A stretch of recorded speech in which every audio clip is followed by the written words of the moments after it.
Welcome to a live episode of RPG Book Club. On this episode, we date our mom, become our dads, and hang out naked with God.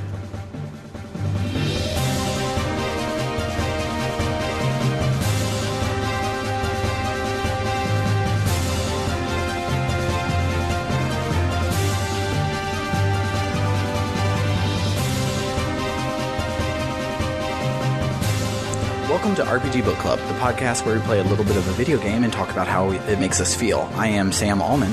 I am Elias Sailor Eli Warren, and this is Papyrus. And I'm Michael Spiffle-Webben. Or am I? Ooh. A lot of identity questions in this episode. Oh, yeah.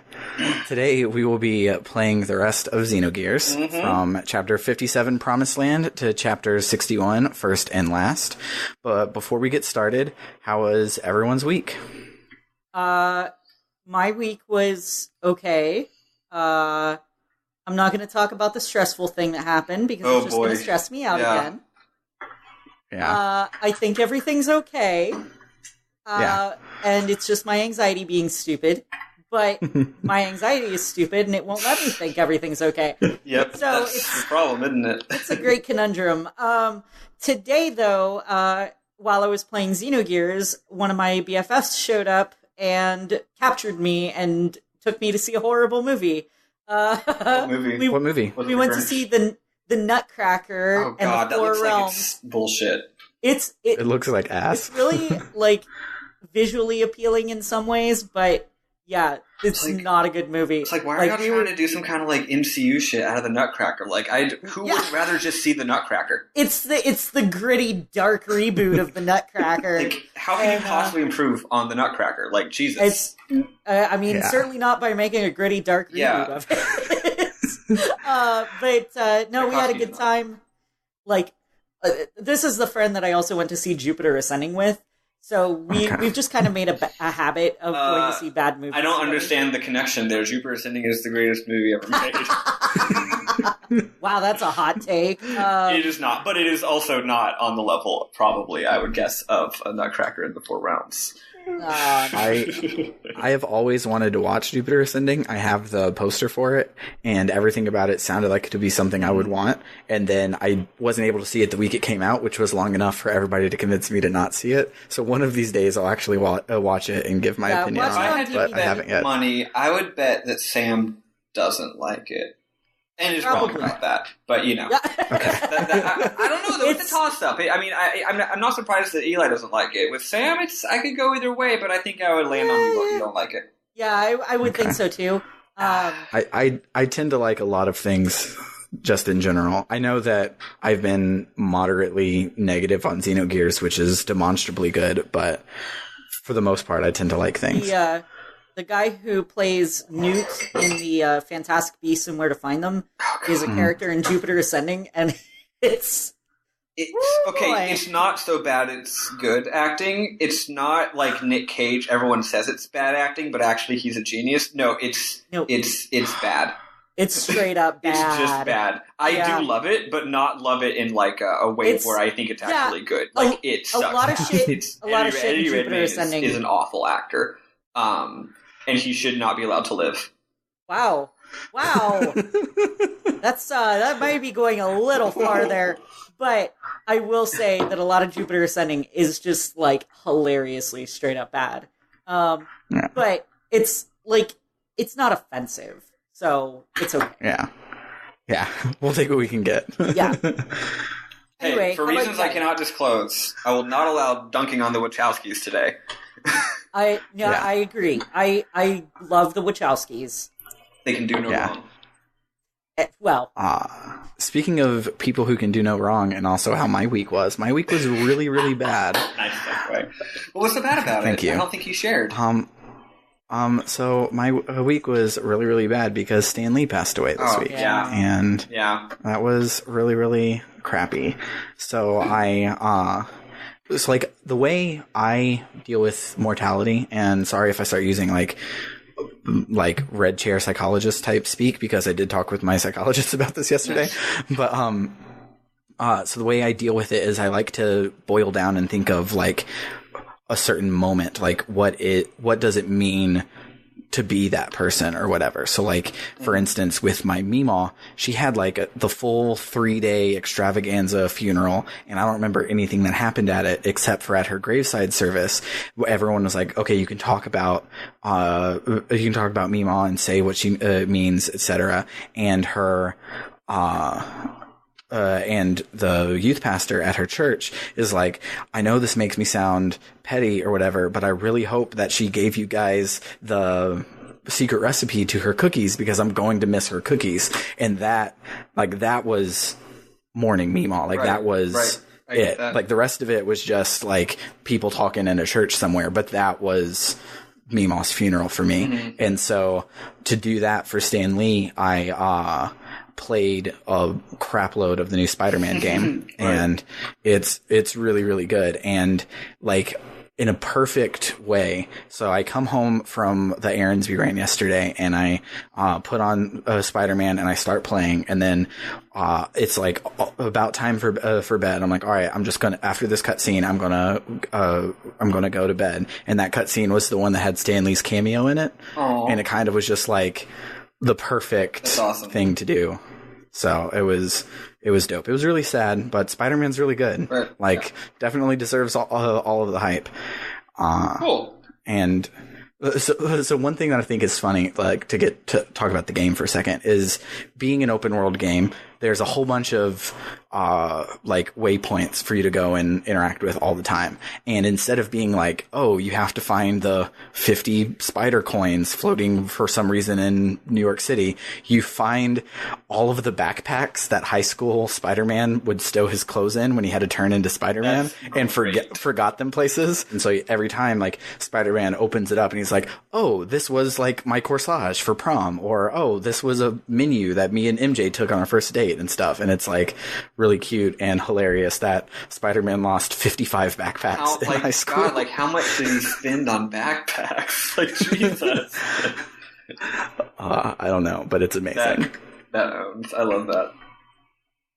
But yeah, and then the other thing they do is, instead of because like in Assassin's Creed game, you get the map for the area, but that doesn't turn on any of the waypoints. You unlock each waypoint at like a specific time through the story. So it's like at the so when you finally like get your RFID reader, that's when you can find all your backpacks. And then it's like, oh, well, I was talking with somebody and they wanted a picture of something. And so then you have all your photography ones and something like that. And so instead of like, you turn on the game and it's just littered with waypoints, it's almost empty. And then it's like, oh, you want to know where all the pictures are? Here's where all the pictures are. And so it's, thank goodness. Yeah. Cause it's really cool. That's not just smart Spider-Man. That's also just like smart how gameplay. It should freaking be. Cause that's why I can't stand all these damn math games.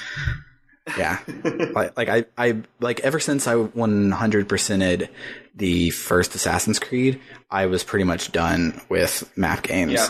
And this one doesn't feel like a map game, even though that's literally all I'm doing is just picking the next dot on the map, swinging over there, but swinging is like all of the fun. And then, but it's really good. And also my favorite part about it is Mary Jane is so cute and not like a supermodel hot. She's just like a cute girl, and it's like awesome because 2018 Mary Jane. Yeah, she's just she's such a cutie pie, right? Agreed. They didn't make Todd McFarlane's MJ. Like there hasn't really been an MJ like this before, because she's always been like a model of some sort, right. And so she also she's not only cute, but she also just looks like a regular person. Yeah, which is super cool. Which is really good. Yeah. Big fan. What about you, Spiff? How was your week? I don't even know what I did this week. I'll tell you what I did. I was telling you last time we had that big election, so I was decompressing after the election. I mean, we all had it, but I did a lot of stuff in California for it. I got into this weird vibe where normally I'm a relatively introverted person. I like to go out sometimes, but I also like to stay in sometimes. And also I've got this new game I'm working on, so I'm really hyped about this game, right? But weirdly enough, like every night over the last week, I've just been like antsy, just like I gotta hang out with friends. I've just been like craving social interaction, which again is, I don't dislike social interaction, but it's not something I like have this like pressing desire, like I need to do this or I'm gonna like die. Like, but that's how I've been like every day this week, so it's weird. And most of the time it amounted to nothing. I'd like hit up my friends and they'd all be like, you know, we're busy or we don't want to go out because we're all tired. So I would also stay in because I was tired. But I had a couple good times. I had a really good brunch on Monday with one of my best friends out here. And some ins and some odds and ends. But yeah, that's mostly it. It's been chilling, having a good time. I got that game Tetris Effect. It is great. Here's the thing. I've bought like 3 games this year because I've been so stupendously broke from moving and being married and divorced. And I wasn't going to buy this one, right? Because I'm like, $40, I really can't afford that. You know, it's not, if it's not Dragon Quest or Super Smash Brothers, basically, it's not on my list of priorities to buy because that's like $120 for Dragon Quest and Super Smash Bros. And that's it for the year. But a friend of mine convinced me to, you know, like, it's okay to treat yourself every goddamn now and then. So I did, and it's great. It's just Tetris with graphics. How is it that good? But it is. I feel like it's making me better at Tetris. It's Tetris with graphics, and also your speed is tied to the music, and that's just insane. Okay, so one cool thing. The speed being tied to the music, obviously that's like cool from like an aesthetic standpoint, but I hadn't realized how it affects the gameplay in one really cool way. Classic Tetris starts slow and it gets faster. This game also does that, but sometimes it also gets slower. Yeah, that's the cool, which is cool. So like the songs will naturally like give you a break sometimes, and that's really cool. It's a weird feeling to be playing Tetris and it actually gets easier. You know, it's always temporary, of course. You know, then that slow section of the music passes and it goes back to being hard again. Although it is usually it doesn't usually surprise you. Usually the music, if it's going to switch tempos, it switches tempos on a multiple of 10 lines. So like if I'm at line 19, I'm like, okay, once I hit line 20, it's either going to get easier or it's going to get harder. And sometimes you'll hit line 20 and they just start going, and I'm like, oh God, oh God, oh God, oh God, oh God. And if you hit 30, you beat the level. So I'm just like, please God, please God, please God, let me make it to 30 as quickly as I can. That's beautiful. Yeah, it's a gorgeous game. Anyway, yeah, that's it for me. I'm just trucking, and playing Xenogears. And both of us are making sure we don't play Legend of Dragoon yet because we really want to. Yeah, I'm so excited to share that with you guys. Yeah, but, let's finish our plate before we get seconds, and let's talk about Xenogears. So Xenogears. We're playing the rest of the game from Chapter 57, Promised Land, to Chapter 61, First and Last, and before we already talked about this. Before we get started, so we start off. Let's just start it over. Let's just talk about it. So we start off with a brain ball scene. Where did we end up last time? By the way. So this was. So I don't much know happened this time. I legitimately can't remember the last thing that happened last time. Oh, the last thing that happened was Elly had gone to save Faye and them after their gears got. Their gears and Choo Choo got crucified. Yep. They got the gears got crucified. And the people were just chilling in the cockpit. So we start off with the brain ball scene. One of the last brain ball scenes, which is interesting. Yeah. And the brain ball scene, they're basically like, all right, guys, so let's go over the plan so far. Step 1, get the body of God. Done. Step 2, get all the anime relics. Done. Got it. Step 3, get all the Animus, that's your party members. Okay, got it. Check. We got it. So then they're like, all right, next, the brain ball, all of us consciousness is uploaded into this brain ball. We're going to turn into the Animus. We're going to possess the bodies of the Animus, and then we're going to have our bodies back, and then we're going to become one with Mother - Persona - question mark. Step 6, profit. Right? They're basically just like going over it. They're just like, all right, so we're all agreed. This is the plan, right? Got it. All right, cool. So then Krelian shows up and he murders the brain ball. Yep. I hadn't realized this, but maybe one reason I enjoyed this final section of the game so much is because there was no more brain ball. Krelian shows up and he's like, yeah, these scenes are stupid and annoying. I'm going to murder y'all. So he shows unplug the power. Yeah, so he shows up and he starts shutting them down one by one, super slowly, like 2001: A Space Odyssey style. And they're like, Daisy. Yeah, and they're all turning off, and they're like, what? They're like, you can't kill us. We're going to become God. And he's like, God? Who said you'd be God?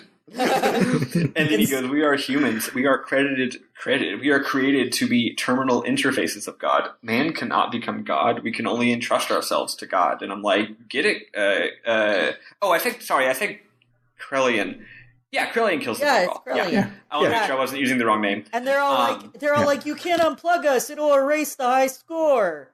Yep. And he's like, watch me. And he's like, you know what? Die mad about it, okay? Yeah.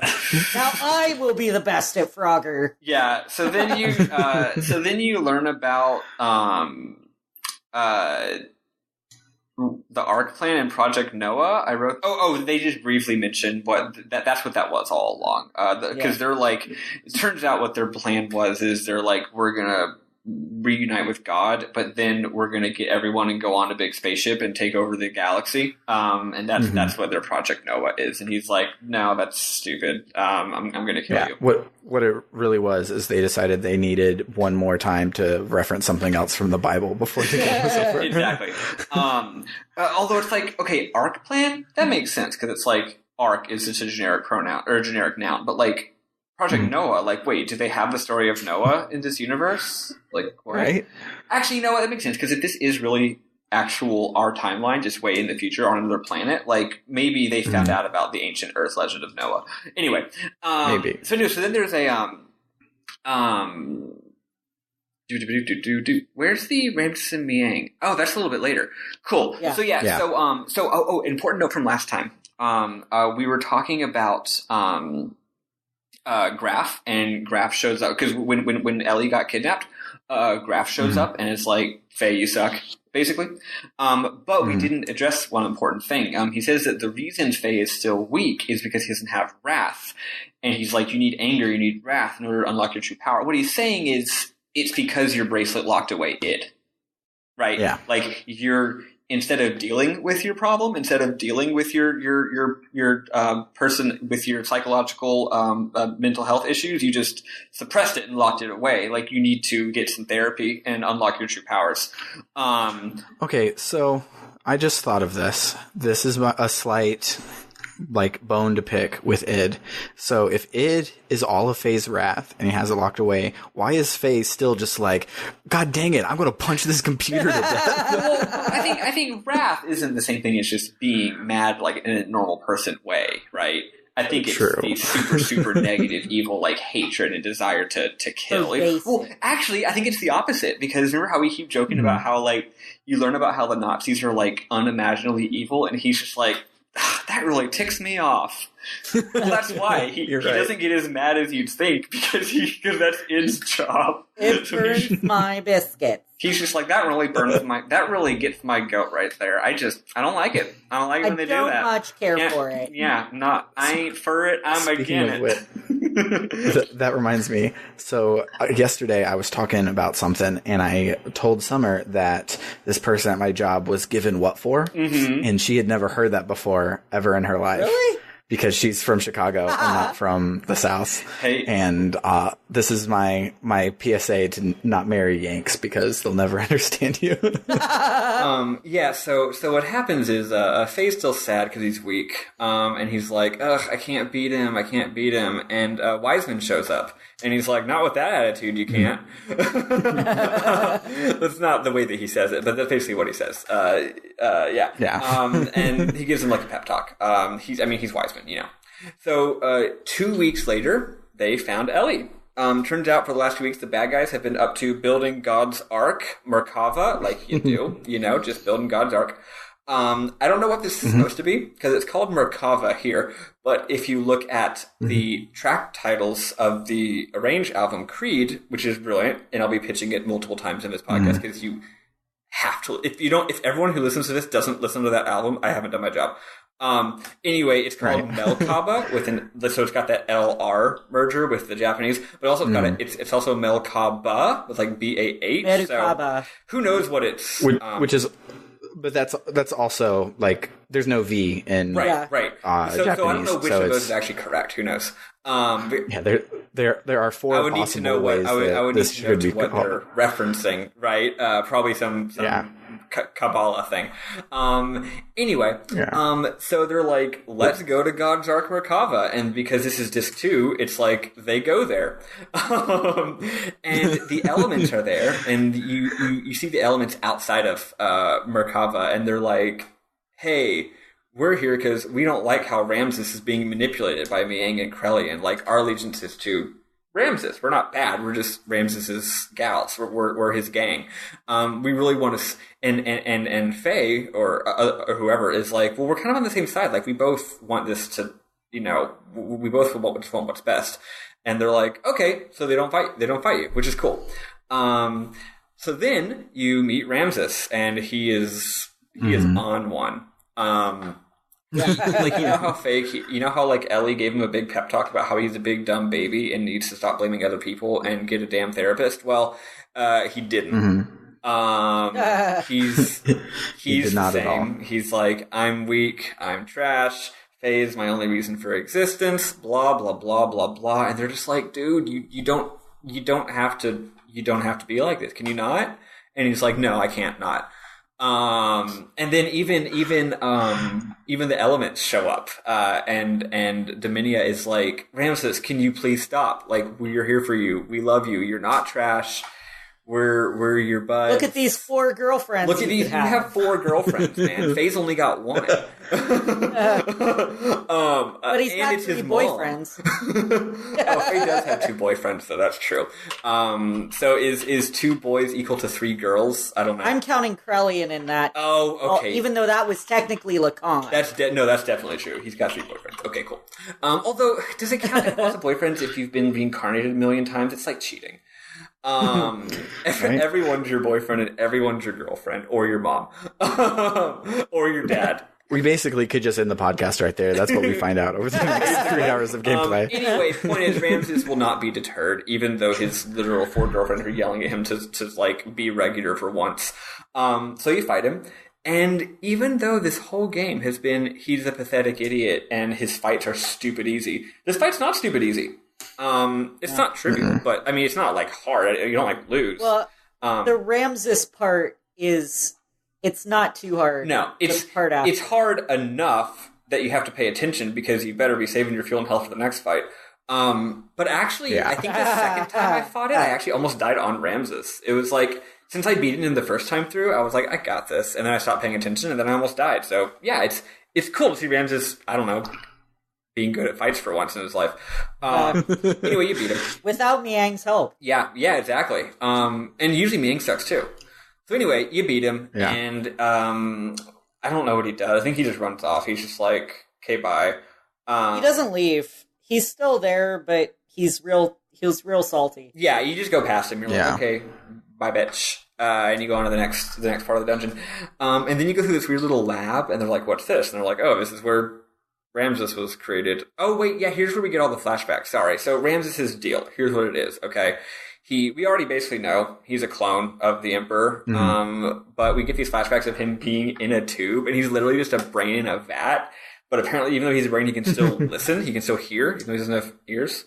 And literally, the people who created him, like Miang and whoever else, are talking about him, and they're literally just like, yeah, this thing sucks ass. This thing's pathetic. It's trash. It's worthless. And he's like right there. And he's like, I'm right here. And the reason they say it's trash is because in walks Miang. And Krelian's like, oh, that's a new interesting body you have. And she goes, yeah, my name is Karen, and I'm about to give birth to the contact, so we don't need this crappy thing anymore. It's trash and throw it away, which means Miang is Faye's mom. Yeah, she even says, and remember that because that comes up later. Which is really neat because the classic JRPG trope is that, a lot of characters have daddy issues, and this whole game we've been like, who is Faye's dad? All these characters are Faye's dad, but not once was his mom mentioned. Also, if you've watched Evangelion, you know that the whole thing is that Shinji has a really shitty dad. So you're like, this is all about Faye's dad. But at this point, it's like, oh, this is the first time in the whole game we've seen anything about Faye's mom, and she's like literally the evil villain and is talking with the other evil villain and is like, hey, I'm about to give birth to this child and he can help you fulfill your evil desires. Throw Ramses in the trash. And you're like, what the heck? This is Faye's mom, apparently. Whoa, this is unexpected. Yeah. So then you go on and you see the next scene and you see like a little lab and you just walk through it and it's like, this lab is where Ramses was made. And you're like, cool. And he goes through the door to the next scene. And in the next scene, we got the second crucifixion of the game. But not, this time it's not a robot that's being crucified. It's just Elly on a cross, and the cross is tilted. That was here. Damn, this whole thing is completely out of order, and it didn't help that earlier when I was taking screenshots for you, my computer saved them out of order, so I have no idea when anything happens. Yeah, so Elly is on a cross, and it's tilted sideways, because I guess it looks cooler that way. I don't know, because what... Yeah. Oh, you guys notice that the X in the Xenogears logo is actually a cross? Yes. You might wonder what's the difference, but like the exact proportions of the X are if you took a picture of a cross from an angle, which is cute. So Elly's getting Xenogearsed, and we're all like, wow, okay, that's not cool. And Miang is there, and Krelian is there. And in the background of this large room is a big, oh boy, it's like a big sphere with a bunch of eyeballs on it. And it's creepy looking. And it's gross. It's like a big pile of something. It looks like almost the god pile doesn't stop from keep getting larger. So you fight him, and I don't know. Miang says all this plot, right, about how they're going to revive God and stuff. It is important, but it gets clarified more later, so we'll just skip it for now, right? Like, yeah. Before the boss battle is no big deal. It's after the boss battle that it's we're going to do the bad thing. Well, actually, she does say a few good things. It's basically like Elly is not just because you might have noticed for the last like couple weeks, all the bad guys used to care about Faye all the time, and they're like, we got to get Faye, but now they're like, we got to get Elly all the time, and Faye shows up and they're like, fuck off. So it's like Elly is like the mother, and she's part of God, basically. She's destined to be, in ways that will become more clear later. Yeah, so they're about to crucify Elly, and you fight Miang and in your robots, and it's a really hard fight. Takes forever. It's cool. What's interesting is that the game design has been like, it's been off and on the whole game.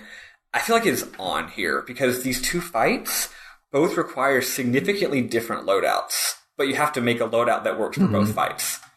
Yeah. Which is really cool. Like for me, you can't just be like, oh, well, I'm going into the electric dungeon, so let me put on all of my electric offs or whatever. What happened was, after I lost to Miang, I completely outfitted my gears with stuff that would be best against Miang, but it turns out that meant I did a lot worse against Ramses, and then wasn't able to beat Miang. For example, one thing I found out is that you don't always want the best HP up. Did y'all notice that? I did notice in the fight with the final boss, the guy that I was watching, he had like, in the end, he had an engine that only gave him like 1,000 fuel, and I was like, why would you want that? We've had like 30,000 fuel everywhere else, but it's because of other things. I actually, in this case, it was the HP 70 or whatever.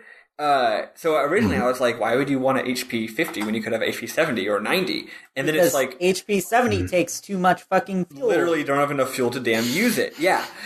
So what happens is Ramses, literally the first thing Ramses does is he uses an attack that brings all of your HP to 1. So right off the bat, you have to use a shit ton of your fuel to heal right at the beginning. And what I found out for me personally, I had to end that fight with enough fuel for 1 more heal.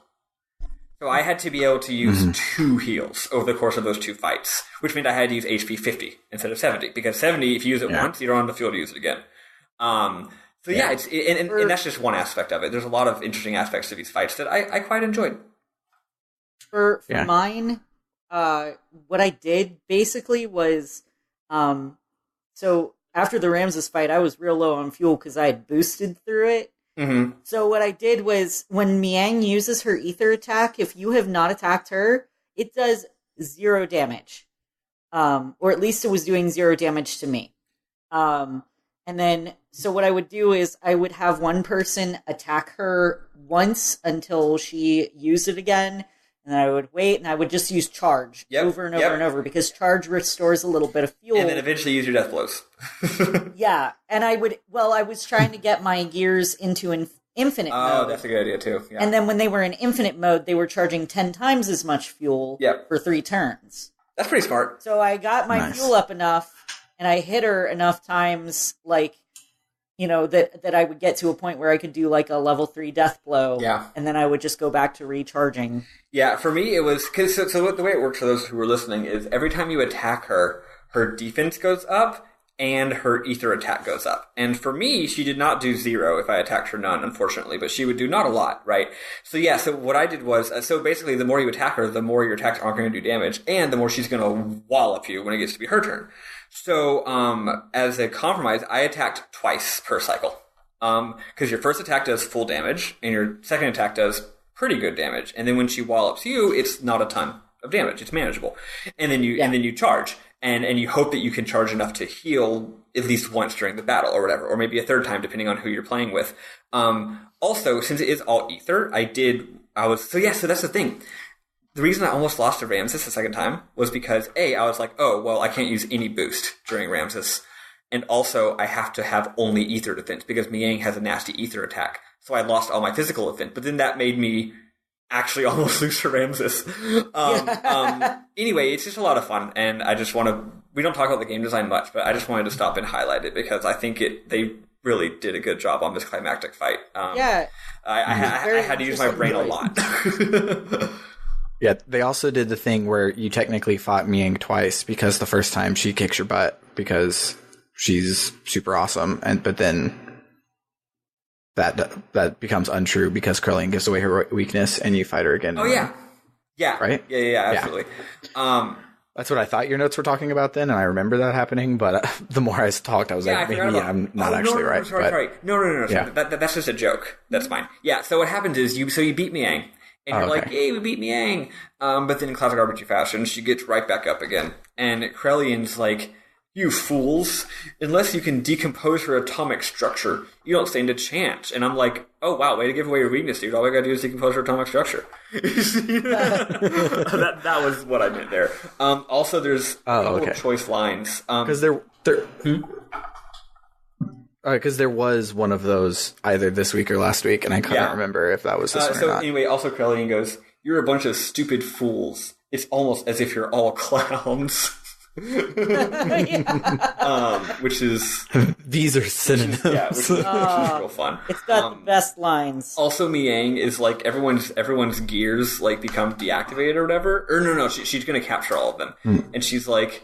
Not only am I going to capture y'all, I'm also going to capture your friends. And you're like, my friends? And she goes, I'm talking about your friends who split up and took a different path than you into this place. Yeah. I saw that one. Nice little hand wave there, right? I think it's really funny.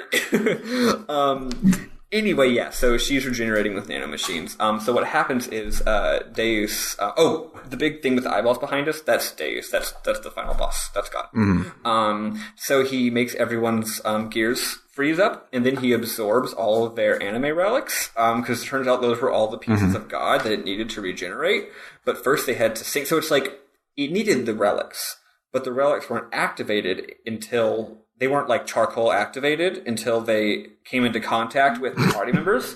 So by coming into contact with the party members, now they're powered up basically, and now they're ready to be absorbed.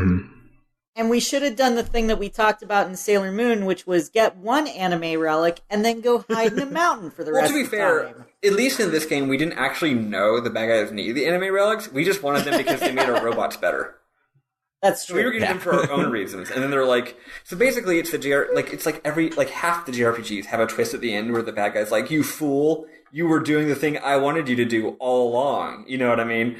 So in this case, it's like, haha, you went and got all the anime relics and brought them. Based on that, we should have seen it coming. Yeah, and to be fair, we did only go and get two of them. Yeah. It's just Bart already had one, Faye already had one, Elly already had one. And we the really bad just guys went and got two. So we were. So yeah, it's actually a pretty decent application of this trope because like it's not just completely like your party members are idiots. You know, it's like it actually is kind of I like it. And again, like half of them the bad guys got anyway. I wasn't meaning to like trash the game. Oh no, not at all. It's an interesting discussion to discuss how it's handling these things. Yeah. Anyway, so it absorbs them. Elly's also a piece of God, so they're absorbing Elly as well. It turns out that the whole myth about the creation of the world that we heard ages ago was actually fabricated by Solaris, just for reasons or whatever. But then Ramses shows up, and he is continuing to have a time. And Miang tells him the truth. He's like, well, what's my purpose? I thought you just absorbed all these pieces of God. I thought I was important to you passed butter reviving God, you know? And like, but you're just explaining how reviving God is just because of these guys. And Miang's like, yeah, dude, here's the thing. We literally made you for one reason, and that was to kill Cain. Cain what is my purpose? You kill Cain. Cain oh my God. Cain was the original human, and therefore is unkillable. So we had to clone him, and only a clone of Cain can kill Cain. But the problem is, when we cloned you, you were really mentally unstable. You had a lot of issues, dude. Probably because we talked about how much you sucked all the time. So we created the whole Faye story about how Faye is great and you suck, and how you're like destined to be the most powerful human being ever, and how you're like an important part of our evil plan. None of that was true. We just did that to trick you and to give you issues. And your resentment gave you strength. And then you killed Cain, which is literally the whole reason for you even being here. So since you did that, you're worthless now. I really like this, and I really like Ramses. Yeah, so he does what anybody in his in that situation would do. He just kills everyone in the room. Like I was like taken aback at this point where I was just like, holy shit, Ramses isn't trash. Great. He just Ramses kills Miang and kills Krelian. And Miang, as she's dying, thanks Ramses for killing her. Yeah, which is very interesting. She goes, "Thank you, Ramses. That's actually what I wanted because I cannot kill myself." And we don't question. He doesn't say why because he's too busy killing people. Then he kills Krelian, and and the party's just like, cool. Thanks. And then thanks, bro. A legitimately fantastic twist happens. Yeah, I was shocked at this one too. At first, I thought I didn't read it correctly, like with the sprites or whatever. I thought I missed something, and then it's just like, just in case you missed it, here's an anime scene, so you're not mistaken. So they're like, well, let's go get Elly down off this cross that she's been hanging off the entire time. So Faye steps up to the cross and reaches up to like start untying her, and a gunshot rings out, and Faye falls down. And then there's an anime scene showing Elly holding the gun and pointing it, and then her hair turns purple. And it's good. Also, the hand wave it. They're like, oh, also she apparently stole Billy's gun really fast. Which is great. So basically, this shit completely hits the fan at this point. So Elly has turned into Miang now. And Elly explains some of the plot. I'll just say, so she says, this Deus, the one you call God, is just an interplanetary invasion weapons system, end quote, that was built in ancient times by humans from another planet. It was created as an automatic weapon, so it just acts on its own will and takes control of a targeted planet, but you already knew this if you read the computer from last week. Anyway, during a test run, Deus became I love her, like, blasé, like, anyway. During a test run, Deus became uncontrollable. It released its power and annihilated a whole planet. The creators of Deus found its immeasurable power to be too much of a threat, and so they shut it down. In order to analyze the cause of the problem, the core was dismantled and placed on an interplanetary immigrant passenger ship to be transported to another planet. Basically a big space bus. But Deus became aware of this, so the disassembled Deus resisted. It tried to take over the passenger ship. However, as its last line of defense, the creators of the ship, aka the opening anime of the game, they destroyed the whole ship and it crashed onto the planet. Deus knew that it wouldn't be able to get away from the explosion, so it detached itself from, very important word here, the Zohar power reactor. And Faye goes, Har question mark. And purple-haired Elly says, yes, Zohar. It's what drives all of the gears on this planet. So it turns out that magic in this game, everyone's magic. I actually like this because this game is not a fantasy universe. This game is a zillion years in the future from Earth. So we don't have magic. Why would they have magic? Just because they're years in the future on another planet, right? Mm-hmm. And she's like, well, turns out that there's this master generator, this unimaginably powerful energy generator, like a fourth dimensional quantum whatever energy generator called the Zohar. And it makes an energy field that is what magic is. Like, you're just using Zohar power, and gears are powered by Zohar. For ages in this game, they've been using the term slave generator. They're like, oh, this gear has a powerful slave generator. Well, it turns out, this is actually just a pretty common technical term, that it's because there's a master and slave generator. Oh, yeah. So, and not like each gear just creates slaves. Yeah. It's not that sort of slave generator. So a gear's power generator, it doesn't have any power of its own. It just is harnessing the power that is being emitted by this Zohar and always has been. So it's just like there's a... Which is why you can charge and get fuel back in your gameplay, because if it's gasoline, like you can't just charge to get more gasoline. But you can tap more into the Zohar. All the technology and all the magic is just you utilizing this energy field created by this Zohar generator. By utilizing the energy displacements caused by actualizing potential future phenomenon. Good stuff. Bart says, the source of all ether power? And then Titan is like, really? And then she's like, yeah.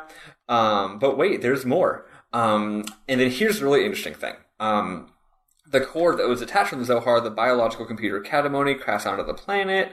It activated Persona. Its life support plant that can generate organic material. Basically, here's the real kicker of this game. The big twist. The real how it all works. All right. The thing crashed, and it's almost dead. And this computer, which is it's just a weapon. It's just like, my job is to destroy planets. It's like, I need to get repaired. So it activates its organic matter creation system and makes Emperor Cain and the 12 elders of the Gazel Ministry. And it also creates Miang. And it's like, okay, you people who are the first people that are created on this planet, go populate the entire planet, and in 50,000 years, when there's a bunch of you, I'll absorb all of you and rebuild myself. And it's real fucked up. And there's a lot of stuff about how they used to be part of the circuits. There's two types of organic elements. There's the female element called anima and the male type called the animus. So it turns out the gender binary is hard-coded into the fabric of reality. It's actually not a Takahashi thing. That's Jung. That's Carl Jung right there. Weirdly enough, that also makes me feel really bad for the trans man that you met at the very beginning of the game. Oh yeah. Like, thinking about how heteronormative the whole game was, the fact that the first NPC you talked to was a trans man really makes me, like, they're the real tragedy of this whole game. Not like everyone turned into zombies and became like a body horror for God or anything. No, it's just that person could never be their true self because it's hard-coded. Yep. But you're either Miang or you're not. Sucks to be me! In Jung, it's actually a little weird. In Jung, the anima or the what is it? The anima or the female like psyche is only in anima. Actually, really refers to the female psyche in men, and then the animus is the male psyche in women. That's how Jung that's kind of a Jung thing. I don't really get it exactly, but so that's not really happening here. But that's what happens if you read Wikipedia article on Jung. I mean, probably. I mean, that's pretty important. It's probably in the Wikipedia page. But the thing is, what's cool about the gender binary in this game is that even though it is unimpeachable and hardcore type of reality, it also means that the men and women can join together to make cool robots. So that's as terminal interfaces for Deus, which is cool. God, this plot just keeps on happening. I'm gonna skip past most of this. All the people who created the world blah, blah, blah, blah, blah. Yeah, the main other important part in this thing is Miang says that she was the OG and she's like sleeping latent in all of the females that have ever happened since. Like, women do be like that, though. It turns out that Miang is the keeper of time and the representative of Deus, and also is like the nurturing mother of humanity. Her job is to be a mom, basically, and how the Miang factor is in every woman who exists. And here's the really freaking cool part. When you killed Miang and then Elly turned into Miang, you're thinking, wow, what a dastardly trick by Miang. Turns out that was completely random. Yeah. It turns out anytime Miang dies, another woman becomes Miang, and at no point are they like, and I did this on purpose. It was just like, literally of all the women that could have been Miang, it was Elly. So the bad guy just got like really lucky. Yeah. Which I actually think is great. I would rather it be luck than some weird contrived reason. I think it's hilarious. Yeah, and this luck shows that either another Wikipedia page that Takashi was reading was the Oedipus and Electra complexes, or he didn't think this through, because remember, his mom was Miang, and now his girlfriend is also Miang, and also everyone he's ever had a crush on was Miang. No, because the whole id thing, all the stuff about Faye, that's all Freud. So he knew. Yeah. He was doing it for yeah. Yeah. He was doing a heckin' Freud. It got real weird, and like the more and more that we get through this, and everyone, like on YouTube videos, like every time I would look up a song, everyone's like, the truest love in all of JRPG is Faye and Elly, and that says a lot of weird things about these people on YouTube. I did incest is wincest. I did an Instagram story that was like, this is like the most heteronormative game ever made, and I feel like it probably messed up a lot of 13-year-olds.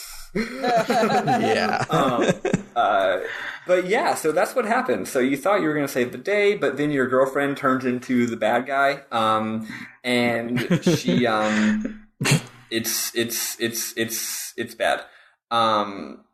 So one thing that's hilarious about this, right, is so Faye just got shot, and he was right there in front of you and got shot and was talking in the conversation, being like, man, it really sucks that I got shot, etc., etc., etc. So the first thing that happens when the scene is over is Saitan sits in a chair and is just like, oh, we found Faye because he had disappeared. And I'm like, how? He was right there. No. That actually is not what happened. Because I played you mentioned that in the Discord, but I was behind you, so I played that part again later, and I guess I already forgot the explanation, but no, Faye does get, like, I think he gets absorbed all the way into Deus or something. Something does happen to Faye, which I didn't see it in any of the cutscenes. No, it does. I forget what it was now, but I remember at the time, because you'd already mentioned that, I was like, oh no, actually that part is explained, but whatever. It is still a goofy. Okay.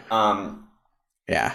The YouTube person also could have forgotten to include that clip. Maybe they forgot. Of course. Yeah. So anyway, it turns out you thought maybe you were going to be like, things are about to get better, but it turns out things are about to get a lot worse. Way worse. So you escape.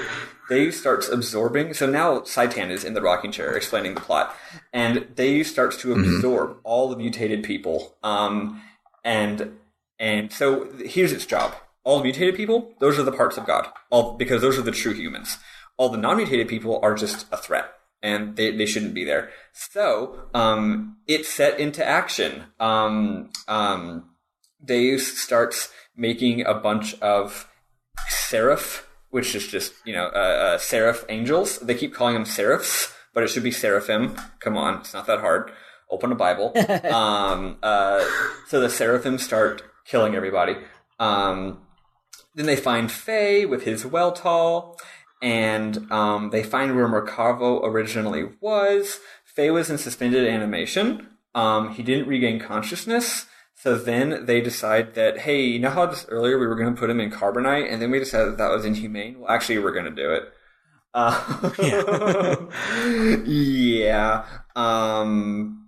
And there's a lot of... Yeah, and like Saitan doesn't even say like things were different this time. It's just like, the people of Shavat really were afraid of Id, so this time we did it. Pretty much for the same reason. Not like because we not because like, oh, we learned new things and we know that because he's the contact we have to do things. They're like, no. We're just scared of Knuckles. At this point, this enters a very long sequence of the game where it goes in. There's a lot happens with the characters, a lot happens with Faye. It kind of jumps around a lot with a lot of cross-cutting. But the gist of it is now that Faye is a reincarnated being throughout a zillion years, so he starts remembering a lot of his past lives, and it's mostly about back when he was Lacan and Krelian and Zephyr and Graf. No, sorry, he's Graf. I'm missing one. Oh, Lacan, Krelian, Zephyr, and Elly were all like buds 500 years ago. And here's the thing. It's actually really good and entertaining and interesting, and the characters have a lot of personality, and I kind of care about them more than the real characters. But it also is not that relevant to the plot at all. Yeah. He just learns a lot about it and gets sad. Like, it explains why Krelian is all sad. Basically, Elly dies, and he decides to create God with his own hands, which is a really weird way to flex on your ex, but okay. So basically Elly dies and they deal with it in weird ways. It's like, hey, my girlfriend died and it's 500 years later and I still haven't gotten over it. Krelian decides to create God with his own hands. Lacan decides to become evil and search for the legendary power. Yeah. That's what the you reason do. this happened is because I wrote all this down, but I'm actually going to not explain it. Basically, Zephyr and Shavat actually fucked over Nissan. And they sold him out, basically, because they were scared of Nissan. So basically, they cut a deal with Solaris where they were going to screw over Nissan, and then Solaris and Shavat were going to have joint control of the surface world. So that's why this tragedy 500 years ago happened. It's not because they just lost; it's because their allies betrayed them, and that's why Graf and Krelian are so mad. Yep. Oh, yes. Yeah, rightfully so. Also, Sophia totally did a vice admiral holdo to the Solaris mothership, which is cool. Yeah, like that scene's actually like really, really cool because like, so Graf is still around, so Lacan reincarnated without having to die, which is cool, I guess. But like all of these people are like still around, but Elly is like a true reincarnation because olden days Elly was a badass, and like this I feel is the 50,000-year-old character of Ellie's like shining moment, and it happened in the past where she just was like, yeah, like I know I'm Holy Mother of Nissan and like I have all of this stuff that's important, but I'm gonna fly this fucking ship through Shabbat and there's nothing you can do to stop me. It owns it owns a lot, and there's actually a lot of great stuff in this story that if we had all day I would go into it, because it's the whole backstory, the 500 years ago story is legit real good. We got things like, if you have this, I believe that if you have light in your heart you can overcome any hardship. Krelian says, is God dead? ... Is he just not there? ... Maybe God never existed to begin with. Yes. So all of this is in what I call therapy time, because all these characters need therapy. So basically, Faye is encased in carbonite, and it's this extended. He's having his Cloud FF7 moment, basically, because it's spread out over a longer period of the game. And it's him, who is the fourth personality, and Fabi, aka Id, who is bad, and then there's also the coward who hasn't shown yet. So basically, Id is like showing you around, right? He's like, hey, here's some stuff, here's some more stuff, here's some more stuff.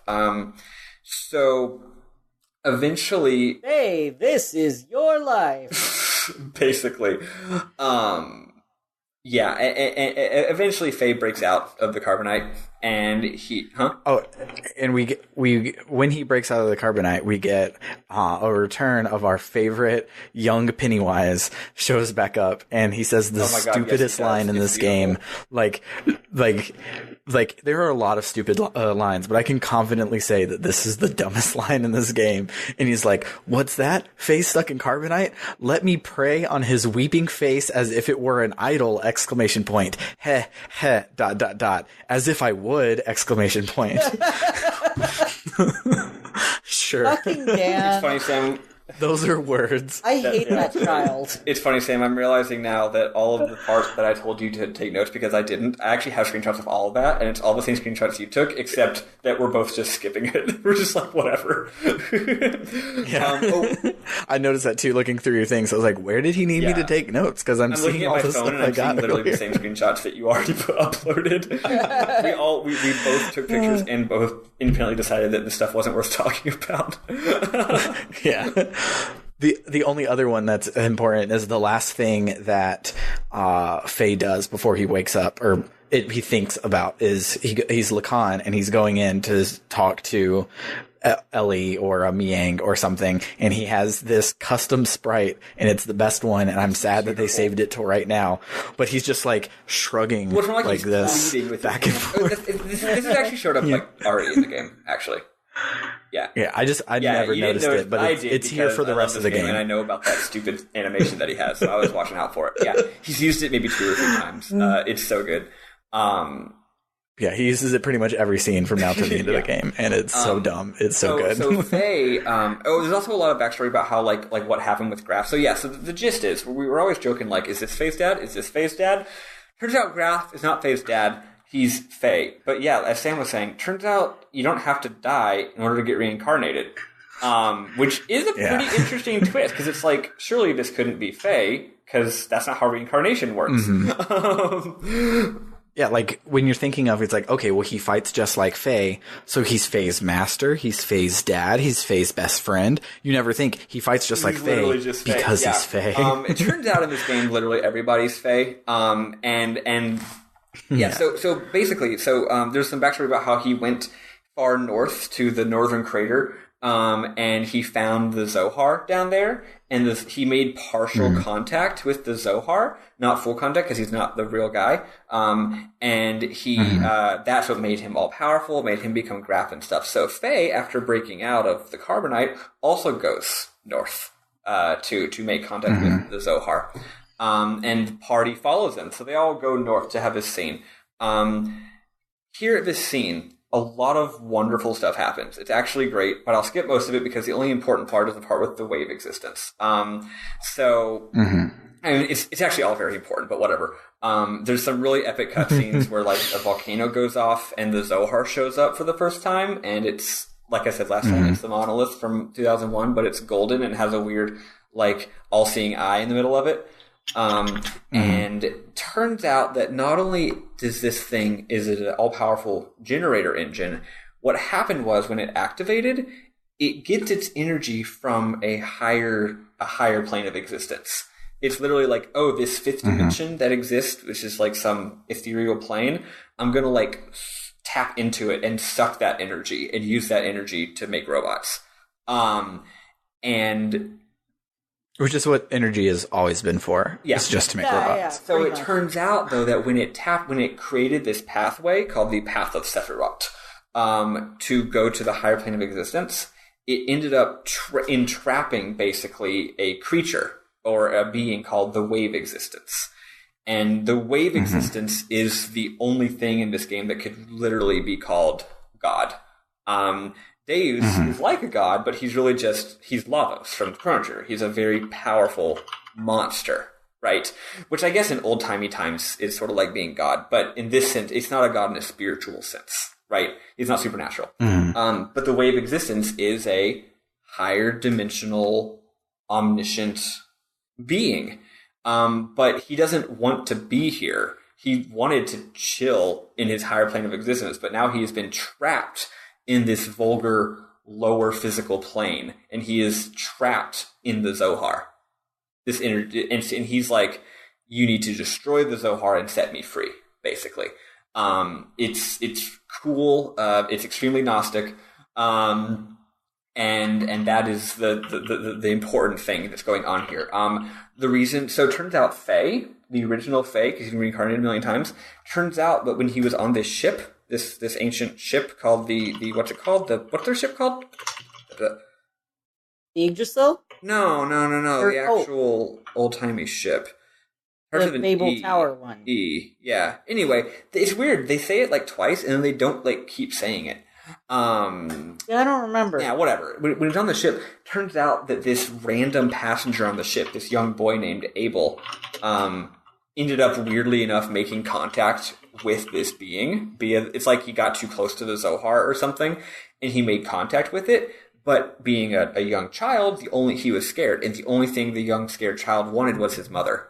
So it basically gave this wave existence like it gave it like a nurturing mother's will, because it wanted to be there for Faye. So basically the wave existence is a good guy. He's good. He likes to nurture. Yeah. He wants what's best for humanity. He also wants to not be trapped on this mortal plane anymore. But he's trapped inside of Zohar, which powers Deus, which wants the exact opposite of him. It's cool. And also the reason why Faye is so screwed up was because when he was a kid, he had a bunch of experiments done on him, which I'll go into more later. And the experiments, the wave, he made partial contact with the wave form and with the Zohar, but the energy was way too much, and it contributed to shattering his brain into a zillion pieces. Is it at this one when he gets his therapeutic breakthrough? That'll happen in just a moment. Yeah. Okay. Yeah.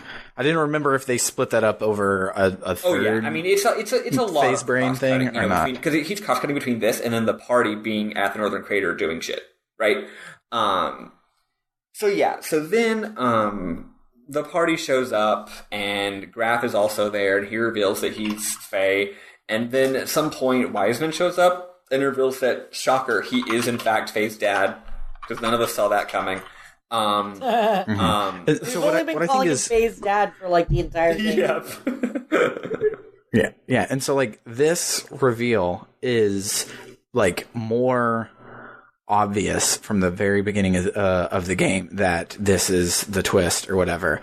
And this gets this whole big scene with a big reveal on it, but Lacan never died and is still alive hasn't been Groff. The big like holy crap twist was just like it happened at the at Tora's house last chapter. It's actually a much better twist, but it's way less, like it's way more low key. Like this is like we all knew it was Faye's dad. Come on. Well, we especially knew it was Faye's dad after the Graf twist, because we're like, oh, Graf isn't Faye's dad? Okay, that means Wiseman is Faye's dad. Like the only people left to be Faye's dad is Sigurd and Wiseman, so it's one of the two. That would have been one of those. Oh, no, that would have been a twist. Yeah, so we now go inside of Faye. Faye is inside of his brain. He's having a time, right? So he's hanging out with Id, and Id is explaining why he wants to kill everyone, because everyone's terrible. And Faye is kind of like, oh, mood, you know? Like, you know what? Maybe destroying everything is good, actually. He's like, Id's making some good arguments. But maybe outside of him, he hears Saitan being like, hey, Faye, remember how we're trying to save Elly? And he's like, that's right. So he gets filled with determination.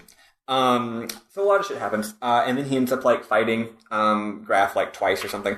Point is, now we're back inside Faye's brain. And here's where we really get it. We've been beating around the bush the whole game. We finally figure this out. Faye ends up in the room of the coward. That's the room with the old-timey memory of him playing ball with his mom. It's his Rosebud moment, basically.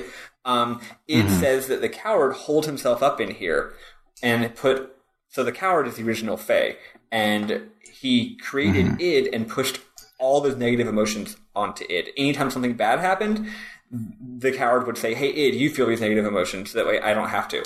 And the coward turns around and says, hi, this is my most treasured possession. And it was like really creepy. Like I know that Id is supposed to be like the evil one, but for some reason, like the coward talking to you, I was just like got like skeevy, like cheap horror movie grossness vibes from him. So the coward is like, hey, this is my most treasured possession. And the treasured possession is literally just the 5-second loop of him playing ball with his mom, which is basically his Rosebud, which means Xenogears is the Citizen Kane of video games. That was the Citizen Kane of Citizen Kane comparisons. It's also the Dark Souls of video games.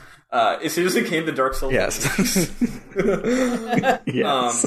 So then there is an astronomical amount of stuff Basically, Faye doesn't have daddy issues. Faye has mommy issues. Faye used to have a normal mom, a normal dad, and a normal mom, but then his mom literally became, what we now realize, became Miang. And whenever his dad would go off to do fights and to do, like, whatever his dad does, like, literally as soon as the dad would leave, the mom would be like, okay, come with me, we're gonna go to Solaris and do fucked up experiments on you. And then they would come back home, and then the dad would come home, and Faye would be like, hey, Dad, my mom's abusing me, and he, like, wouldn't listen or believe her, and it's real. And it's fucked up. And they did so many, and they did experiments because Faye is the reincarnation of he's the important, he's the contact, he's the important reincarnation that is important to their evil plot. So they did all the experiments on him, and all those experiments, that was why he created id. Because he's like, he dissociated. He's like, id, you bear all the abuse, and I'm going to go to my happy place. And you do start to feel bad for id, because you're like, you're a consciousness that was created only to suffer. And while this selfish kid gets to sit in his little room, right? And a lot of stuff happens. You get some flashbacks. Let's see. It turns out that what finally happened was Faye's mom. Faye ended up killing his own mom, and that's because Raph showed up and tried to kidnap Faye. But then Faye went full id mode and made a big energy beam, and it killed like everybody, and it also killed his mom. But and I don't know if this is the one that I don't know if it was here or later, because I know they hold off on this, but I think they hold off on this till the end of the cutscene. But he does the big explodey thing, and it kills his mom, but it doesn't go towards his mom. But the underlying personality of Karen supersedes the personality of Miang, and she and so it's the id power is going to ricochet and come back and kill Faye, and she dives in front to save Faye, and that's the big good moment. Is Faye reveals that at the last second, the mom actually turned back into normal and saved Faye from dying, and id can't believe that. Id's like, no, my mom is just pure evil. I can't believe that would ever happen. But then he comes to believe it, and it's like a very emotional moment. Then some more stuff happens, and long story short, all the different Fays finally come together, and Faye reunifies his psyche, and now he can be a regular guy and save the world. The end. Huzzah. Except then... and because he does that, his robot finally becomes the ultimate robot, which is literally called the Xenogears, and it looks cool as hell. Yeah, it does look really cool. It's a great design. It's got like 10 billion. It's like when Goku goes even more Super Saiyan and his hair just gains more spikes than it had before. It gets bigger and more spikes. Like the little wings, super duper. Like the wings on the back of the wings on the back of the Weltall are basically like Super Saiyan hair, and it becomes white and gains more wings and spikes because it becomes Ultra. So yeah. Not only does it look cool as hell, but it is OP as shit. It just does a zillion damage and is awesome all the time. Then there's actually another really good twist, actually. Because Faye's like, hey, Dad, this is after you defeated Graf, by the way. You killed...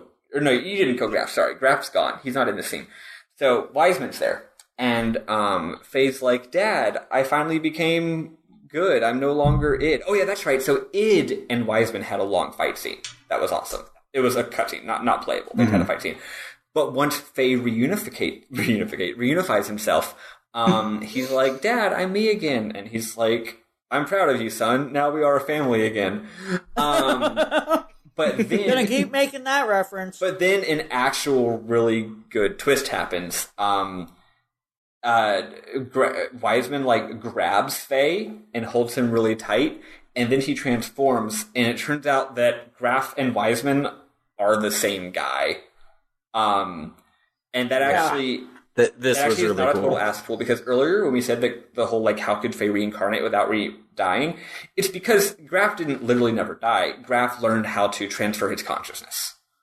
So for the last 500 years, he's just been jumping from mind to mind through different bodies. Turns out, sort of Miang-like. Yeah, sort of Miang-like, except he learned how to do it on his own, instead of it just being like an inherent piece of reality.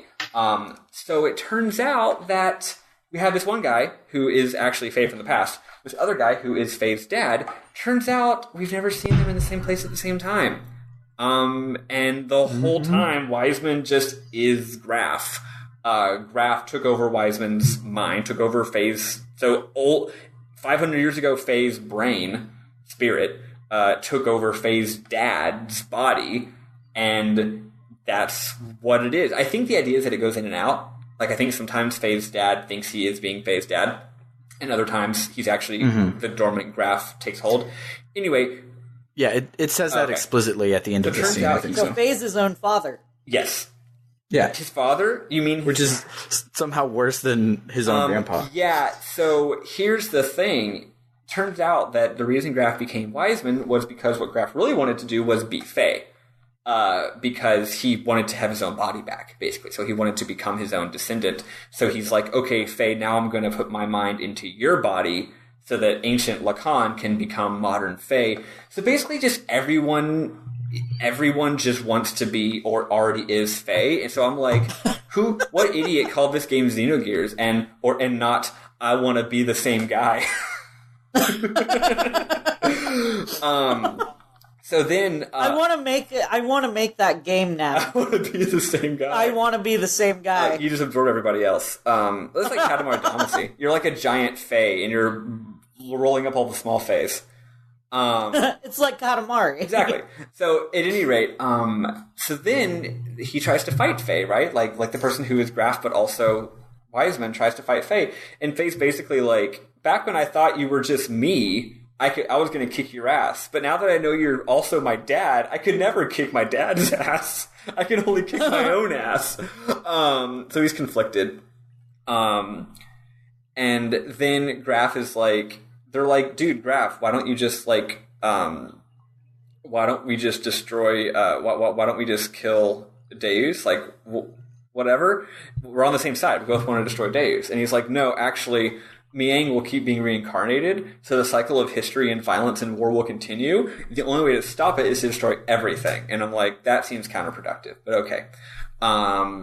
And he thinks that Miang is the true body of Deus. He's like, no, Deus is not that monster. Deus is Miang. And Faye's like, no, Elly and Miang and Karen were all regular humans born on this planet. Like, they are humans with human dignity and stuff, and then Deus fucked them up. Deus is the real bad guy here. Yeah, then the Zohar tries to absorb Faye, because the Zohar is like, actually, I want to be the guy.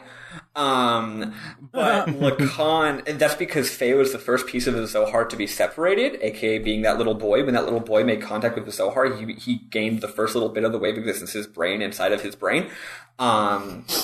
Anyway, basically, not Lacan. What's Faye's dad's name? Khan. No. Khan is Ramses. No.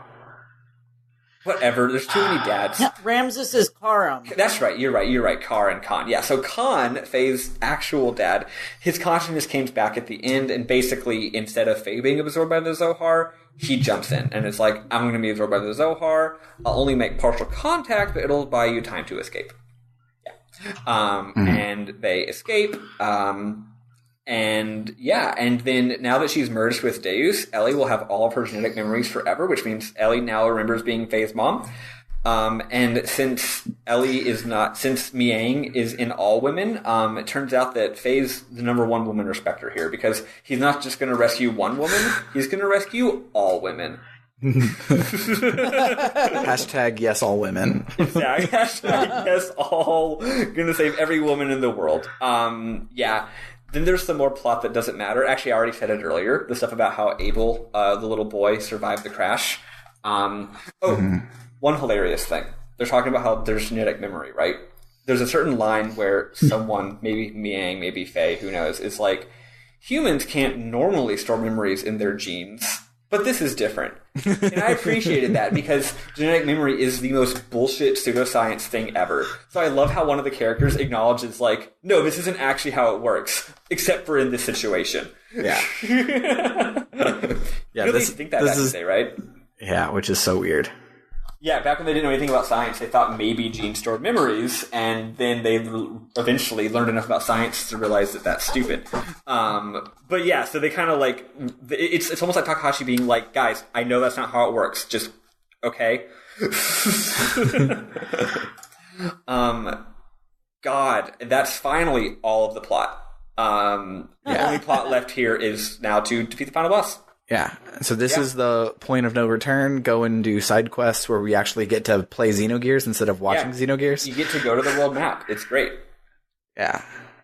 So both of y'all... While I was gone, did y'all describe Deus's big, like, transformation, blow up the surface scene? We're not there yet. Oh, wait, no, that's, like, right now. Yeah, that's like right now. No, actually, it's not. Sorry, there's a little bit more plot, actually, remember? There's a little bit more. You liar! Sorry. So right now... So right now, Deus is still flying in the sky inside of Merkava. Mm-hmm. And there's some fucking cool-ass cutscenes here that don't matter, but whatever. So they're on the Yggdrasil, and they're like, if we destroy the Zohar modifier, all the gears... Oh, yeah. Go, yeah, this part... This is so cool. This part is so good. So they're basically like, if we destroy the Zohar modifier, all the gears and ether powers will go away, and Deus and the Seraphim will all die. Why do the Seraphim look like this? They have this dumb little thing where, like, the Zohar modifier uses, like, waveform, like, uncertainty. It's like quantum uncertainty, so it changes when it's observed, which is, like, a real thing. So the Seraph's existence is determined by its observers, so the Seraphs are probably made of the souls of the people Deus absorbed, whatever. Here's something interesting. The Seraphim are supposed to just absorb, and Deus are supposed to just absorb all the mutated humans and destroy all the regular humans. But they're absorbing everyone indiscriminately, which isn't how it's supposed to be. Mm-hmm. Turned out it has a unique will, perhaps a mother's will, and it wants to bring it wants everything it created to return to its womb. And they wonder if maybe that came from Elly, but it totally is not Elly, it's the way of existence that is making it do that. So here they discuss how to win. Like, how are we going to destroy this thing? So they have this stupid, complicated plan. Like, this is the most Doctor Who-ass shit in this entire game. I'm just like, we only have one chance to do this, which we only had one chance before, and Billy fucked it up. So I really was expecting this to go south and not expecting it to win. So Merkava has an impenetrable energy shield, and a particle cannon, and a bunch of Seraphim. So, also, by the way, Tara says, hey, I analyzed Xenogears, and I used that information to make everyone's robots better. So everyone's robot is really good now. And they're like, cool. So it turns out the shield goes down for about 1.5 seconds after the cannon fires. To stop the cannon, you have to slip in through that gap. But the only way to slip in through that gap is to fly directly at the cannon. So Bart's plan is, like, we're going to literally tie... You know how that entire town turned into Yggdrasil 4? Yeah. Well, he's like, what if we tied the entire Yggdrasil 4 and Excalibur, which is the Shavat mothership? What if we literally just, like, tied them together with duct tape? With giant zip ties. And couple their Basically, we make a Wii by taking two GameCubes and duct taping them together. We couple their generators, and then they can make... Well, first they're like, well, we could make a shield that lasts for 20 seconds. And they're like, well, 20 seconds isn't enough to just withstand the laser. And they're like, okay, well, if we couple their shields, then the two generators, then they can make a shield that lasts for 40 seconds. But someone else is like, but then we'll have no energy left to make it go. If all the energy is going towards the shield, how do we actually fly at the bad guy? And they're like, okay, well, we found these two giant-ass rockets. Let's just tie the rockets onto the back with duct tape. And but in the FMV, it's not even tied on the back. You just have the giant fucking Yggdrasil 4 just holding them like a badass. Yep. It's so good. So we're gonna shoot ourselves at it with rockets. We're going to cram the Yggdrasil for 40 seconds. Then we're going to cram the Yggdrasil into the cannon's maw. And then the Excalibur will use its guns to shoot the Yggdrasil. And the Yggdrasil's generator, which is, again, a nuclear power reactor that is an entire town, will explode. And then the cannon will die. But then someone else is like, wait, but the shield... is only a forward directional shield because we got to point it directly at the laser. So that means the rest of it's defenseless. So they also need gears to defend it from Seraphim. They're like, okay, well, all of us will be in our gears defending you. And then Faye says, quote, "This is the final battle." And I'm like, thanks for clarifying, Faye. So this is not playable. You don't have to do a defense mission as the gears. It's just a cutscene. It turns out they overdid it. By like a lot. Like, they meant to destroy the Zohar modifier, and that's it, but, like, they actually were too good at blowing up the bad guy. They were planning to just disable the cannon, since they were flying in, they would walk in and just, like, unplug the Zohar modifier, but they accidentally blew up the entire fucking Merkava. Yeah, it turns out that Merkava itself had, like, a huge because remember, Merkava is a piece of the ancient spaceship Eldridge. Turns out they blew up the Eldridge's power reactor, which is an entire spaceship's power reactor, not just the Yggdrasil's power reactor. So it makes the biggest goddamn explosion on the face of the planet. And they're like, oops. And that's actually bad because they're like, oh god, we meant to just blow a hole to the final boss, but we may have accidentally killed the final boss already and also killed Elly. Oops. But luckily, they didn't kill the final boss or Elly. Deus just transforms into his final form, which is a giant, like, mini cities sized. It looks like Sin from FF10. Liquid metal monster, Chaos, the god of destruction. And it starts terraforming the entire planet. And it's like, all right, I'm going to turn the entire planet into, like, glass, basically. And they're like, this is even worse than it was before. So, yeah. But they have destroyed all the defenses. So literally all they gotta do now is go in there and kill it.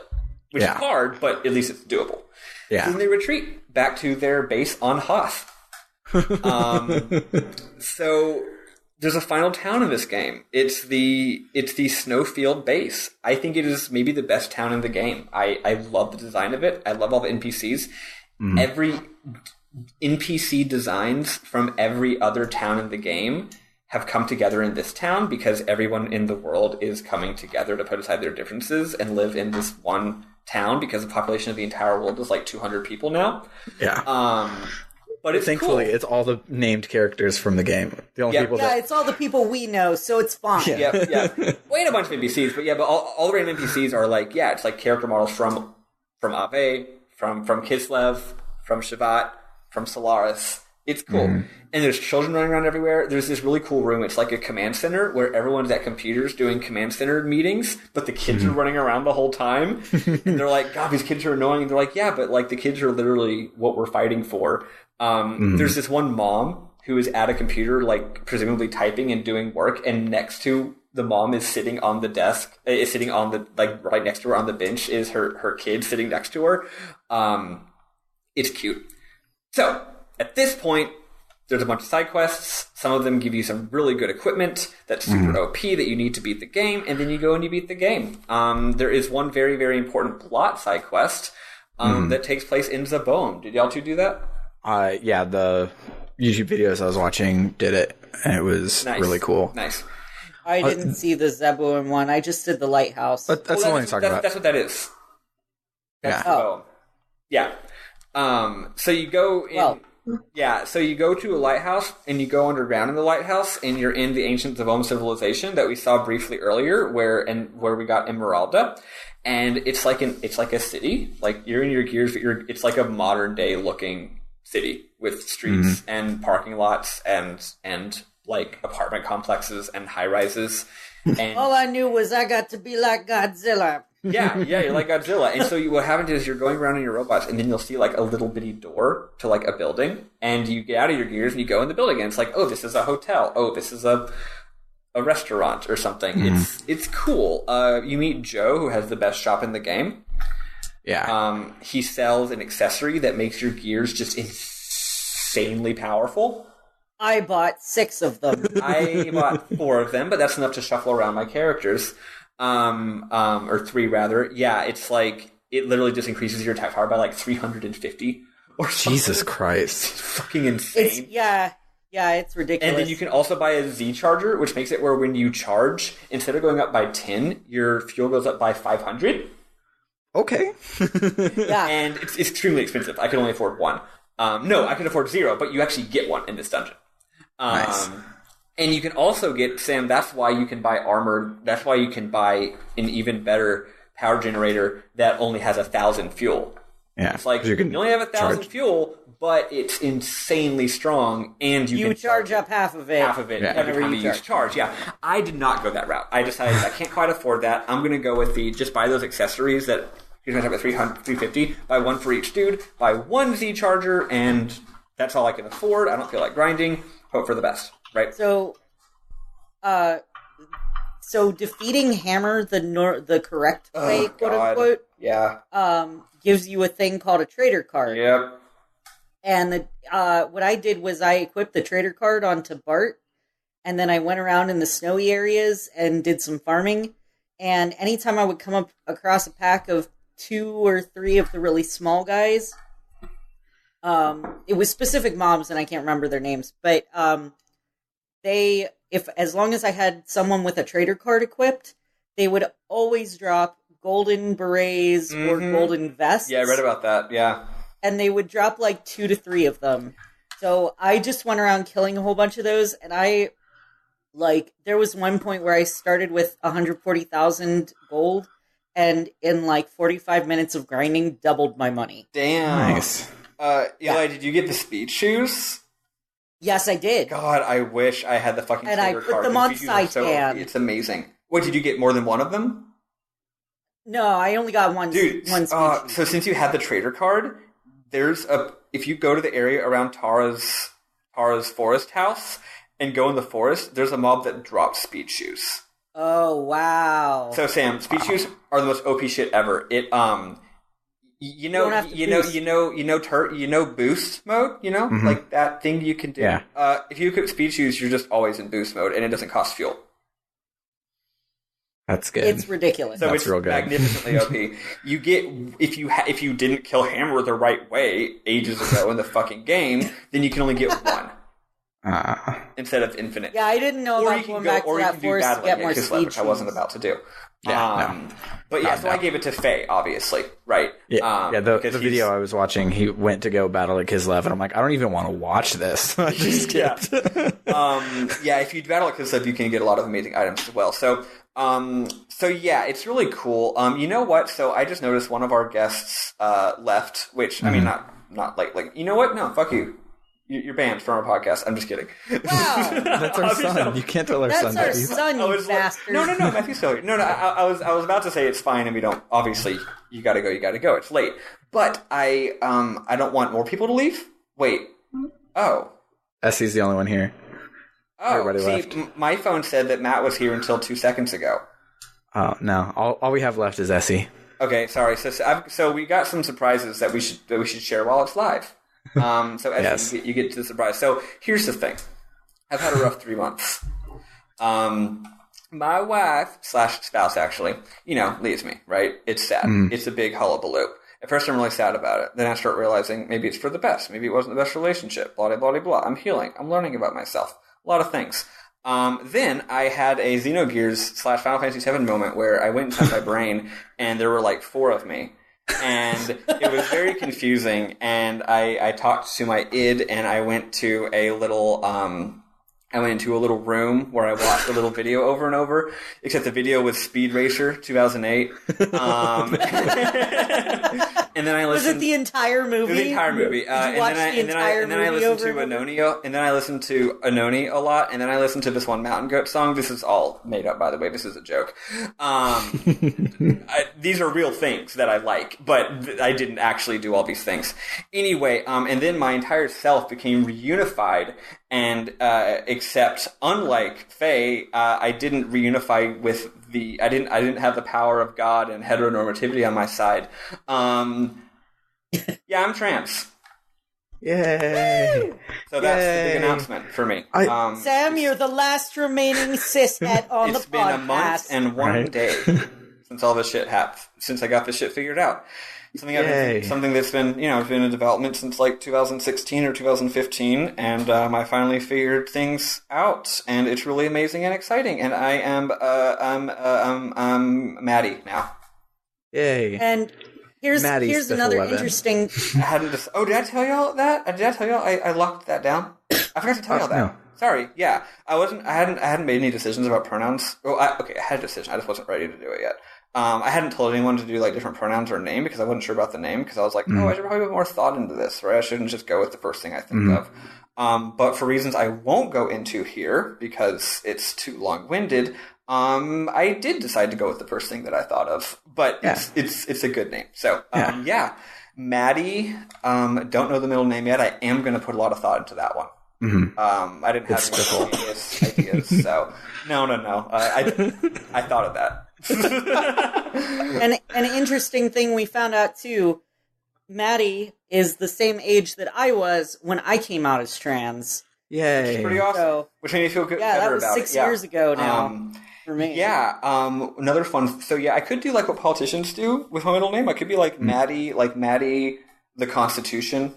Weapon, or like Maddie, lower taxes weapon, or like I had someone trying to convince me that I should change my middle name to Tiger. I should change my middle name to like Medicare for all. Maddie Maddie DSA.com/join weapon.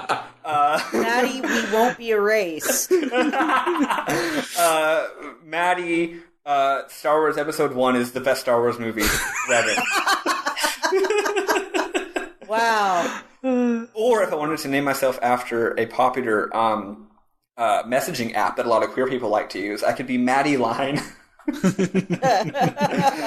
No, sorry, that's enough of that. So that's me, Maddie Webben, she, her, please. But you can just keep calling me Spiffle because I'm Spiffle. So that's Yay, Spiffle. We have some other news too. If you'd like to hear the news, Essie.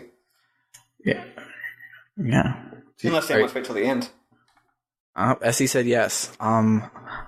So this happened last week when I was like, we have 4 surprises, and then I couldn't remember them, and I also just forgot and can't remember our surprises. So there's one that's really cool, is I actually made the merch store again. It's finally real, and what's really cool about the merch store is, and I'm trying to go to it to make sure that I'm not wrong, but it's it's shop.spreadshirt.com/RPG book club. So it's not a mouthful this time, so we can plug it at the end of each episode, which is great. Yay! But so there's that one, and then also I haven't fully nailed this one down, so this could not be real, but I was talking with our the fourth dad of the podcast. Well, I guess now third dad of the podcast. We have a mommy now. We have a mommy too. But and so I was talking with Rizzo, and he was like, "Man, I really miss the podcast, and I want to come back." And I was like, "Well, we're about to start Legend of Dragoon," and he's like, "I'm on it, son. So we should have Rizzo back starting next week." Yes. Which is so dope. And another tentative announcement that isn't confirmed is that we might have another guest, not a permanent guest. It'll be a temporary guest because 5 people is too much. Yeah.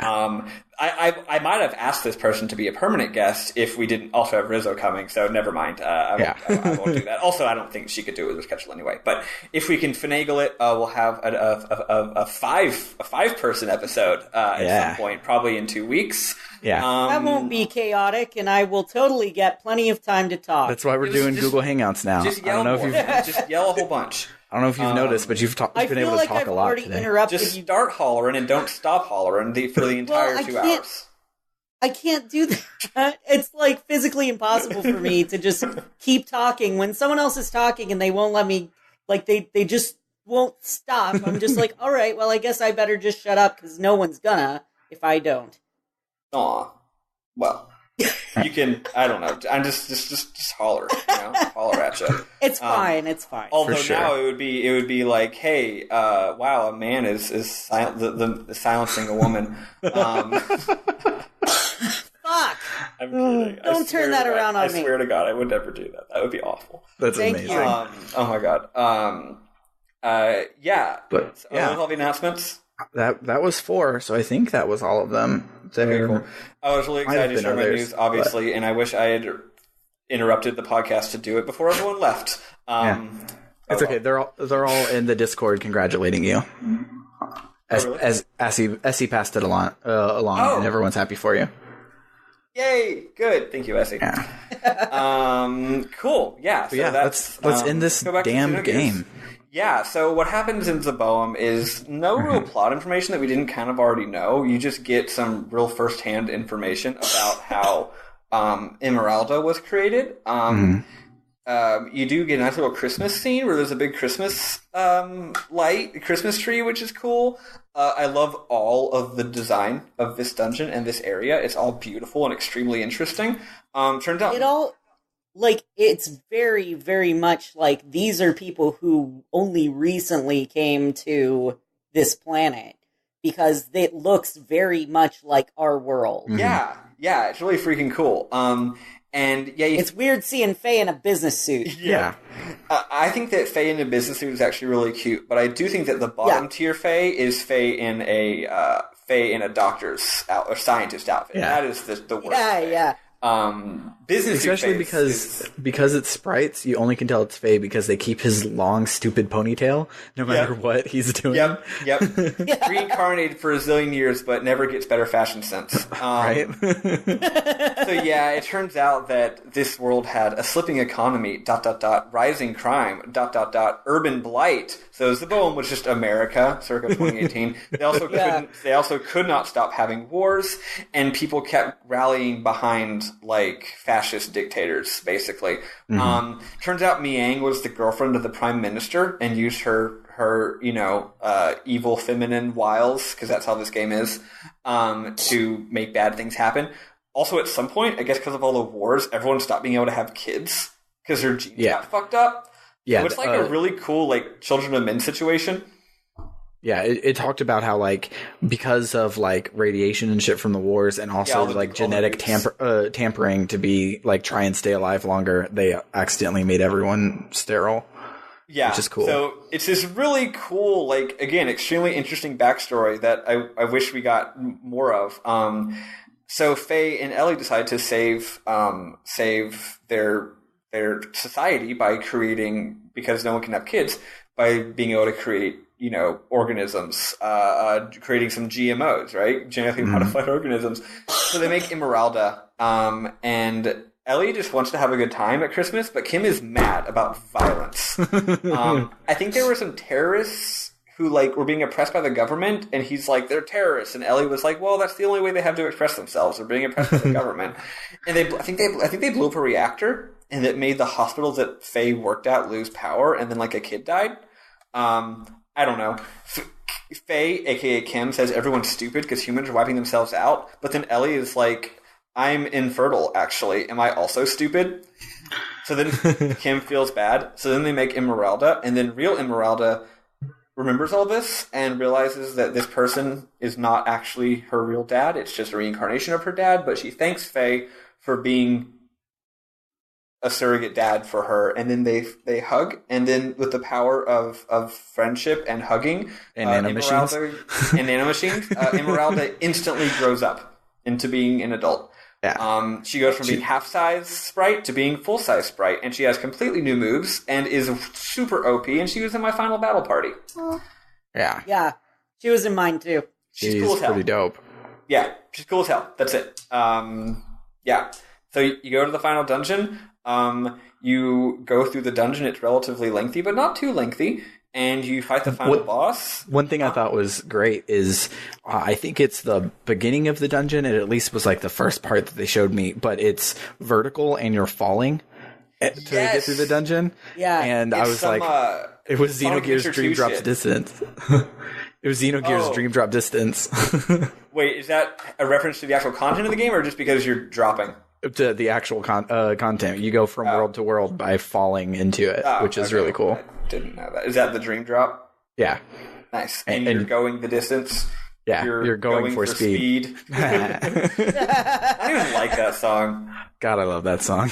I like Cake's first album. I think it's a fantastic album, and I kind of don't like anything they made after that. Yeah. Weird. I found Cake in the Napster generation, so I like a collection of Cake songs, and I have no idea. Right. Yeah, I don't know what albums they come from. I know Short Skirt and Long Jacket, because anytime I went to a church youth convention, they would play that during the dance. Nice. Okay, there's a bunch of good Cake songs that aren't from their first album, but there's also the first album's the only one that I like all the way through. Yeah. Anyway, so you do the Sonic Adventure 2 thing where you go down these tunnels. You have to do that twice. It's cool. I think it's fun. Yeah. The dungeons. You gotta dodge the lasers. Yeah, I managed to dodge every single one because I got skills. They probably do like 1 damage. Who gives a shit? The power of Undertale helped me. Nice. The final battle is interesting. You're in this area, and there's these orbs, and there's 4 orbs, and basically you can fight the boss right away, or you can defeat the 4. They're angels. Guardians. Yeah, the guardian seraph things.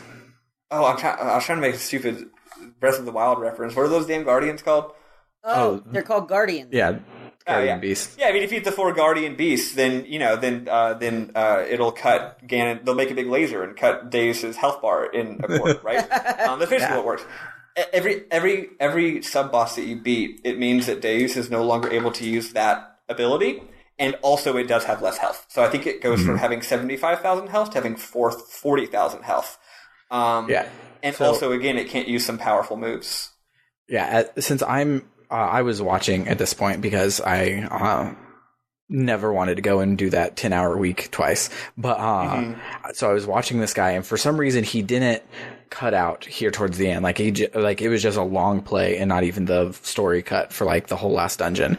And so he goes into each of these things, and Saitan is like, hey, Faye, you're going to fight the last boss alone. I can't tell you that that's what's going to happen because my character couldn't possibly know it, but it's my gameplay job to tell you to not fight any of these battles, okay? Here's a blue spinny thing, switch out. The person didn't do it. Faye died in like the first one, and he never changed his party and just like slumped through the first 4 and then still somehow beat the game. And I'm like, this is ridiculous. Yeah. you should be dead, sir. It's really fucking cool how they do it actually, because you have 8 party members in this game, including Faye. And so there's no save point here or heal point, but there is a party switch point. So how much of the game you have to replay when you get a game over on Deus is kind of up to you. If you go to Deus and fight him right away, then you're replaying about 5 minutes of gameplay. If you fight 4 sub-bosses and then Deus and die, you're replaying significantly more of the game. The first time I tried, but the thing is you can swap Faye out. So it's literally like, put your entire B team in your party, use your B team to beat the 4 mini bosses, then put in your A team and fight Deus. Which is cool. But again, but you don't fuck it up because it takes a long time. I was switching out party members a couple of times. Yeah, so the first time I tried it, it took me 2 tries to beat this, which is pretty nice. I put in my B team, which I think was Bart, Billy, Battlestar Galactica. No, Bart, Billy, and Maria, actually, who's on my B team now because she got replaced by Emeralda. The reason is because Emeralda has to be in your party for all the Boehm stuff, and because she was there, she gained a lot of levels. So so anyway, that's my B team, and my B team managed to beat 3 out of the 4 sub bosses, but the third one was really rough. Like I almost died. So then, I didn't even bother with the 4th one. I did Nundle, Harloot, and Marloot. Those are the 3 I did as well. Yeah.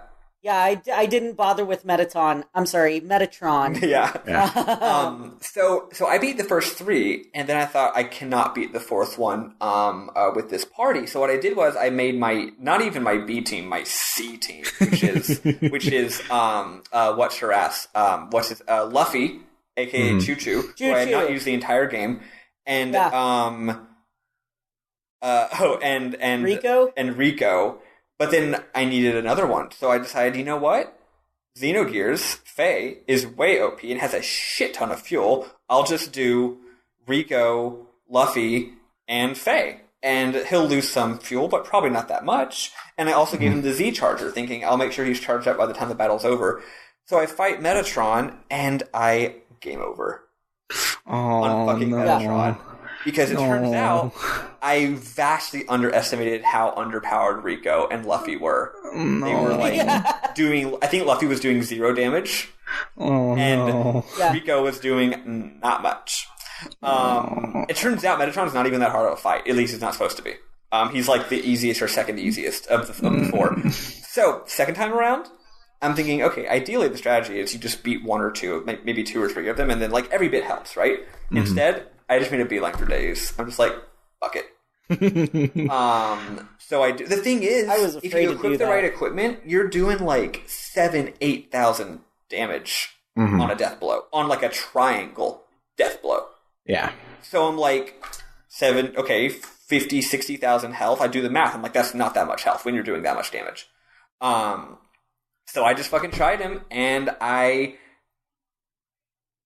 beat him with Emeralda and Saitan dead, and Faye had about 3,000 health. Basically, if the bad guy had decided to use his strongest attack, I would have lost. But he did not use it after that point. Oh, also Faye had, I think, about 400 fuel left. And did not have a Z Charger, mind you.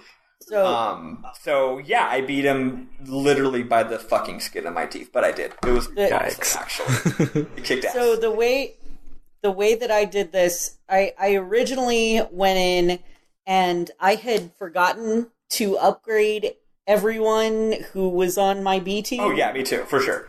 And so like I get into the fight with Metatron and immediately like it's bad. It's real bad. Maybe I think it was Harloot first that I got into the fight with. And I said Noondle earlier. I meant Sundel. Yeah. But anyway, I don't remember the names of them, so whatever. I got into the fight with Harloot first, which is the one that stops 2 of your 3 party members for several turns.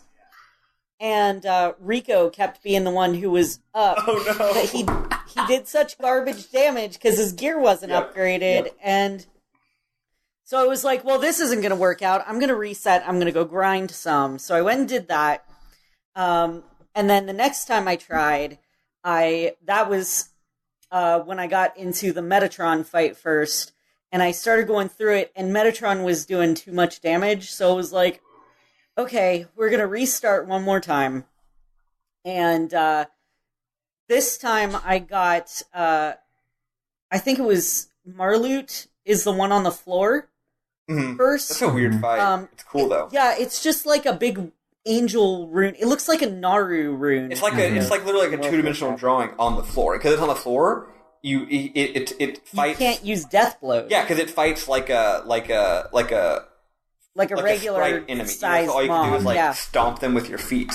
Yeah, That's I'm cool. just stomping this fucking chalk drawing on the sidewalk.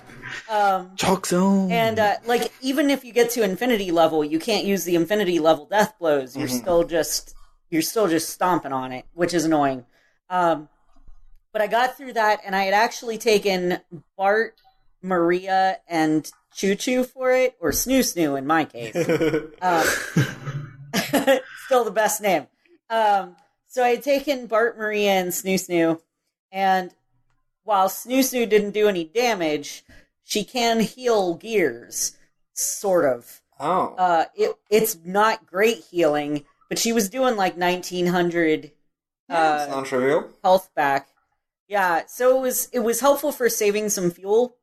Yeah. And then I kept taking Bart to Harloot and to Sundel, and so Bart's fuel was getting real fucking low. But I kept Snoo Snoo in my group to keep him healed up. And eventually Snoo Snoo ended up dying. But I was like, whatever, I don't care about you anyway, you stupid rabbit thing. What did I say to Ruth earlier? Because Ruth was watching me fight. She came over to my house before we went to the movies. She was watching me fight, and I was like, I really hate these things. They're like Moogles, except awful. So But sorry, not to be a negative boy about it. No, I mean, there's a reason I didn't use Luffy until literally the final battle. And as part of my C team, not even my B team. No, she's bad. She's bad. But I mean, at least she could heal my gears without using up fuel. So I got through those, and then I was like, I am, like, running on fumes with Bart, who's my best B team, and Maria is down for the count. Like, she wasn't dead, but she was in too poor condition to use her. And Rico's not going to be very helpful. I'm just going to skip Metatron and see how this goes. Yeah. And I went and I kicked Deus's ass. Nice. And yeah, even with Metatron still up, it was not too big a deal. All of his other shit was sealed, so I was fine. Yep. Nice. And honestly, it's kind of funny, though. None of the attacks that are sealed are as big of a deal as his actual attacks. Yeah. So, like, really, you're doing it for the HP. That's the reason. It's because that's mainly it. Like literally, all the attacks, like sucking your 400 fuel away. That's not that big of a deal when you have a zillion fuel. Attack that hurts everyone for like 3,000 or 4,000. Okay, Deus's normal attack hits everyone for 9,000. The fuel sucking thing would have been a problem for me because I had Saitan with the fuel that the 1,000 fuel. Oh yes, yeah. And I didn't put a Z charger on him because I wanted to keep the HP restore. That makes sense. Yeah. Item, the gear fixing item, and I had 2 of the items that gave him buff to his damage. You had 2 of them? Oh my god, he must have been doing. He was doing over 11k damage on a level 1 death blow. That's phenomenal. I never got up that high. I was doing 9999. The cool thing is at that point there's no reason to use level 2 or 3s. You just do level 1 because they're doing such astronomical damage. Anyway. Right. I actually don't know how he got past 9999 because I thought that was the max. There's a damage cap that I was not able to exceed, but it is possible to exceed it.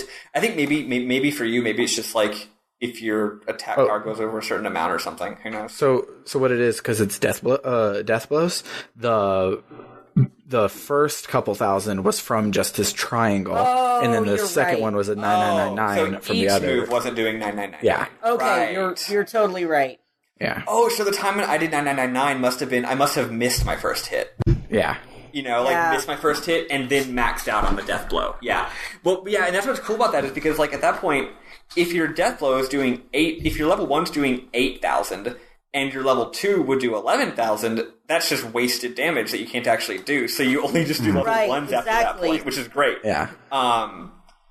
Yeah, anyway, that's a good strat. I thought of stacking them, like, on Faye, but instead I gave Faye and Saitan and Emeralda were all doing solid damage, so I gave each of them 1. Question. Because I had 1 on Faye and 1 on Emeralda as well. You had 2 on Saitan. That's awesome. Yeah, I had 2 on Saitan, and he had the speed shoes, so he was a very fast boy. I put the speed shoes on Faye, that way he could keep up with Saitan, but you're just like, no, what if he was even faster? It was Jesus. Well, and also, because I gave him that one that only had 1,000 fuel, I was like, I want to make sure that he doesn't have to boost because he's going to run out of fuel if I boost with him. Right. But yeah, Saitan's always, for me, I'm like, Saitan's a fast boy. Let's make him the fastest boy. You basically made Saitan like what's his name? You basically made him like Fry when he drinks the 100th cup of coffee. He drinks 100 cups of coffee. That's basically what it was. Exactly it. He just became enlightened and moved. Saitan's the one who's really ascending to a higher plane of existence here. Not Faye. Exactly.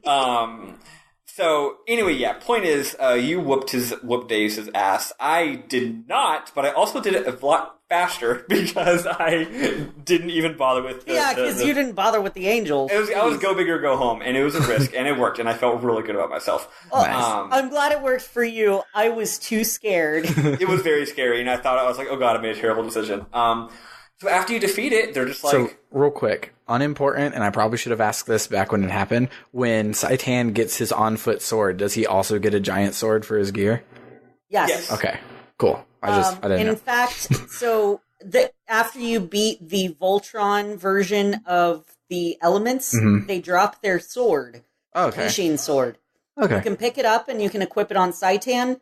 In the hideaway where everybody is, there is an NPC who will upgrade that sword to do, like, it goes up to, like, plus 200. It's insane. Yeah. It's ridiculous. It's like, hey, you know how this character is already the most OP character? What if I just made him even more OP by giving him an even better sword?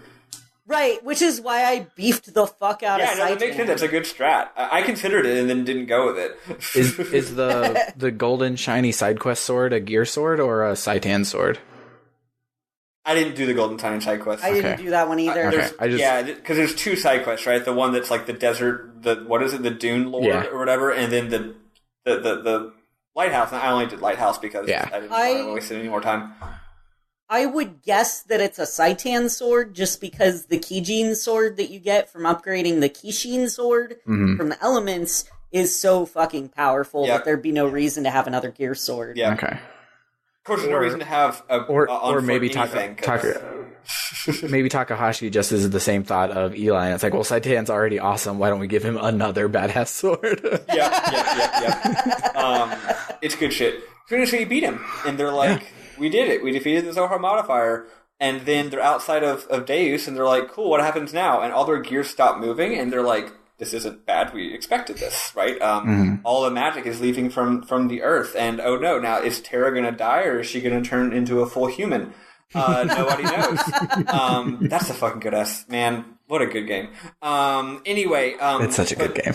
The funny thing is, this entire scene, they're like, our gears aren't moving. The whole fucking scene, Faye's gear is still moving.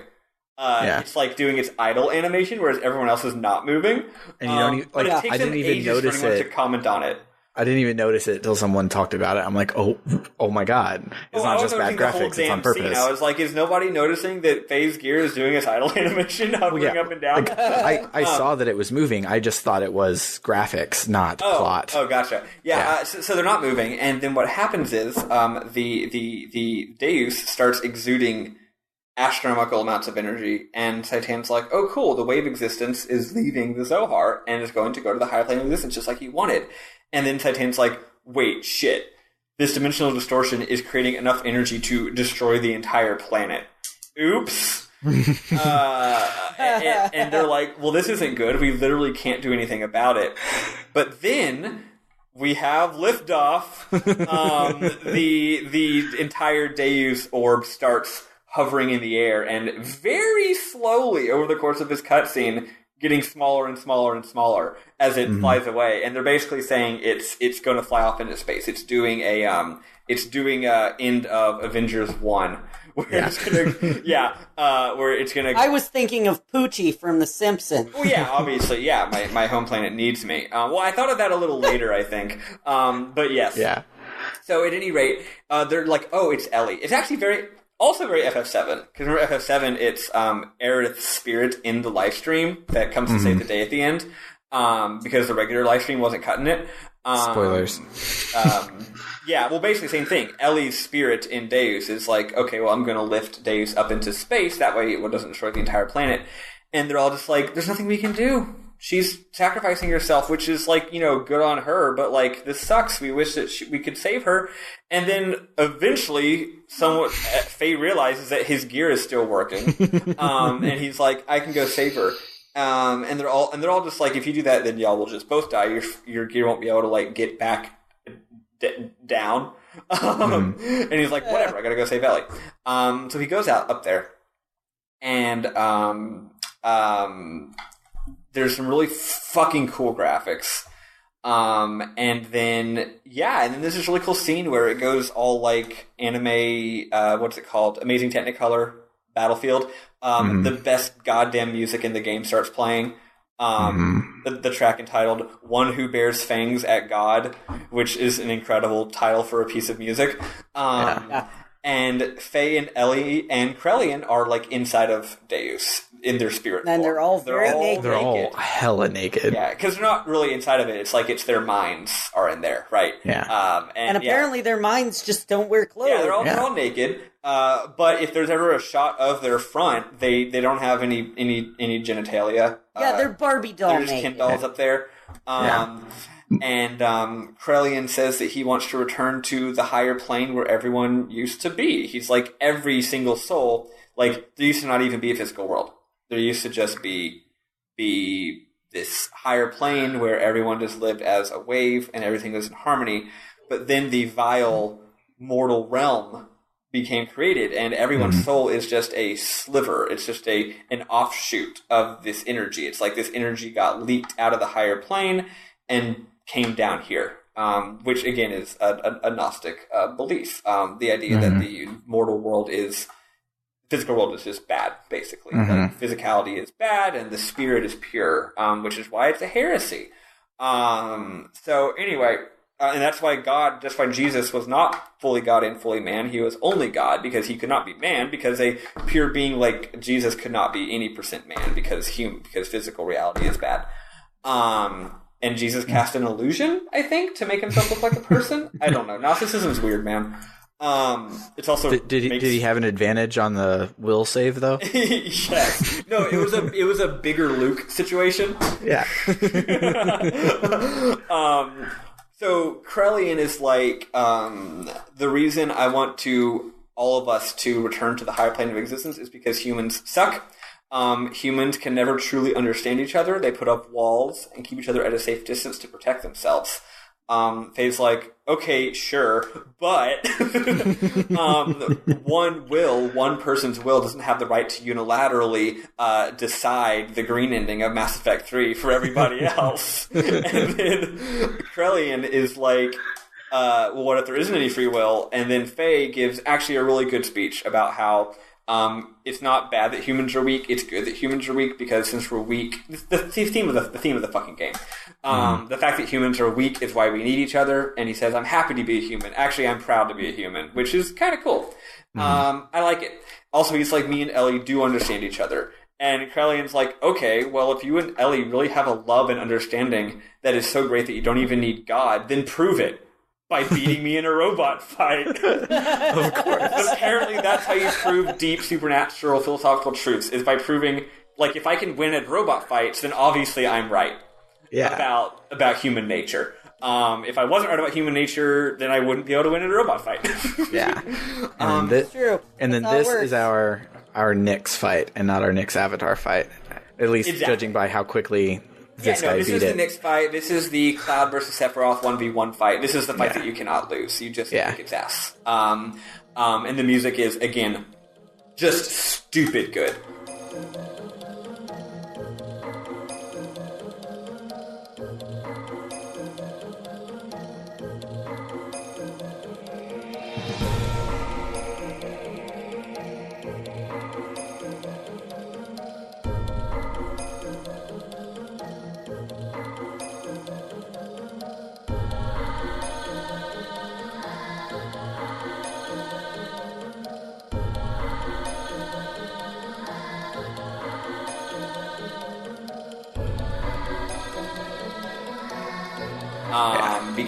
So this is what I was talking about when I said that Yasunori Mitsuda doesn't write final boss battles the way most people do. Most people, when you hear final boss battle, you think loud, dramatic, epic. Burn my dread. For him, he's like, what if I had just this weird, like, complex, sort of layered rhythmic thing? And, like, that's what he's been doing his whole career for final boss tracks, and they all kick ass. Yeah, it's so good. Yeah, Chrono Crosses kicks ass. Xenosagas kicks ass.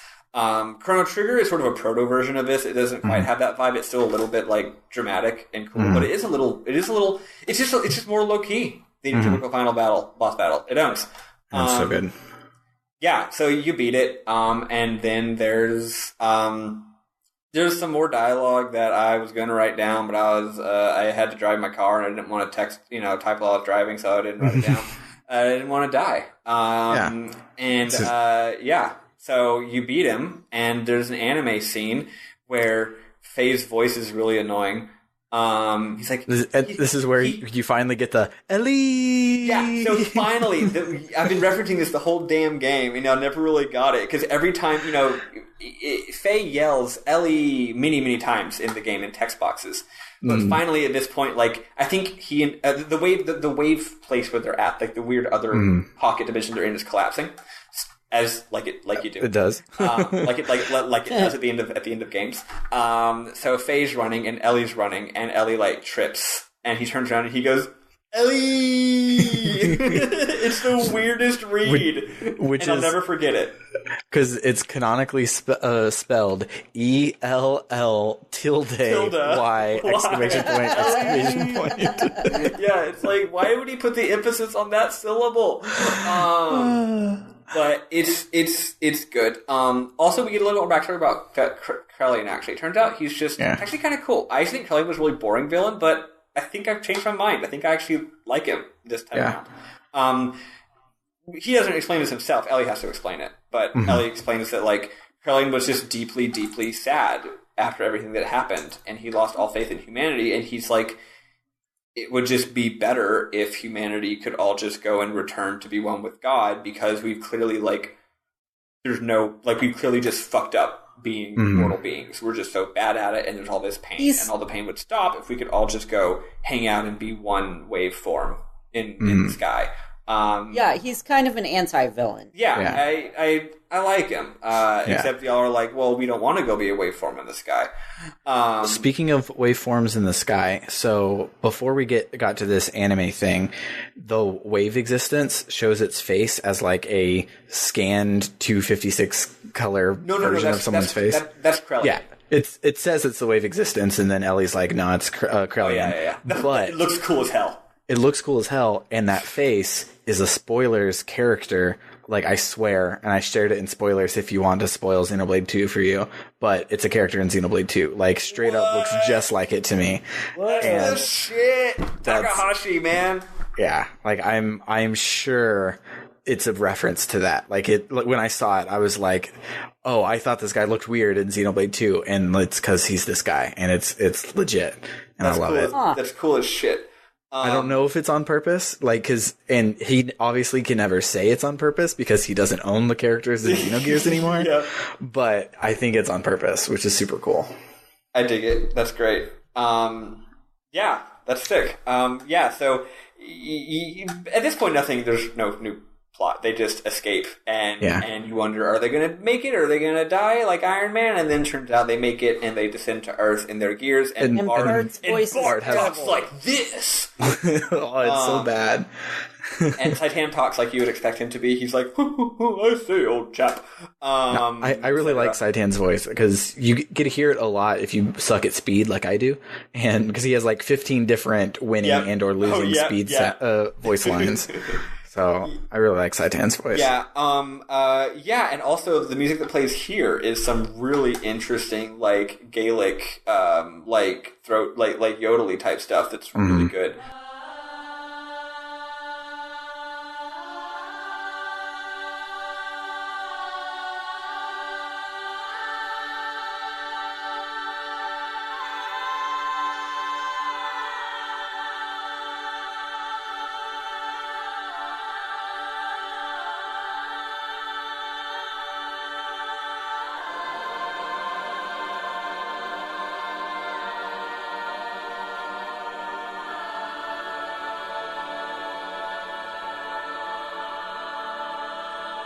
The sound effects are a bit too loud, so I would recommend you go listen to it your damn self, because it's a good piece of music.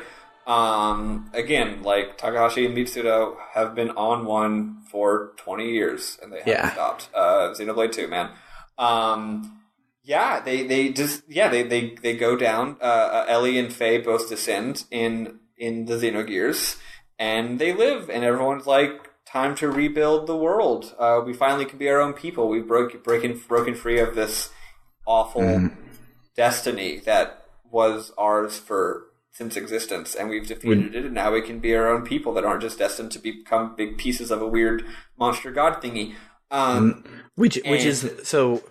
because he can't, Takahashi can't just make a Xenogears 2 like he wants. All of the Xeno games are thematically tied more than plot tied. It seems like they might secretly be plot tied and he just can't ever say it, but they're thematically tied in the God is a very real person and we're going to meet him several times along the way, but it's not his right to be our God. And that's kind of like the theme of all the Xeno games, and it's pretty dope. Well, in the way of existence, doesn't even want to be. He's like, can I go? Yeah.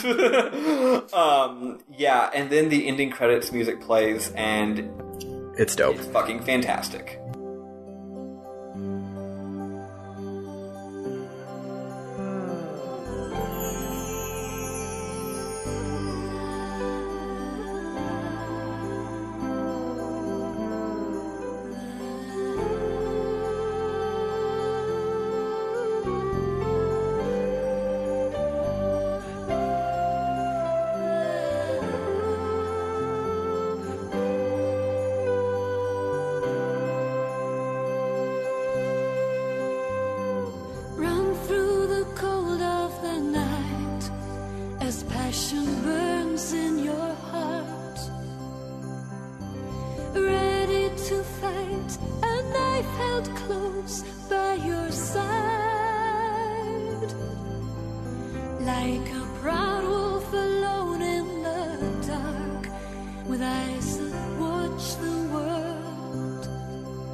Mitsuda is really good at sappy pop music ending themes, and this is one of his best. I maintain that his best one is the one at the end of Chrono Cross, but this one is definitely better than the one at the end of Xenosaga 1, because Xenosaga 1 has two, and they're weird.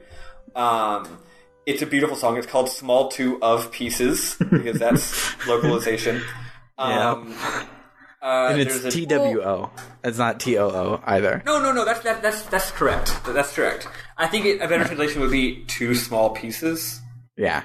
Like two different people, Faye and Elly, love each other, and they're It's weird because I was looking this song up earlier because apparently it's called Small 2 of Pieces in English, but the Japanese is actually Mabius.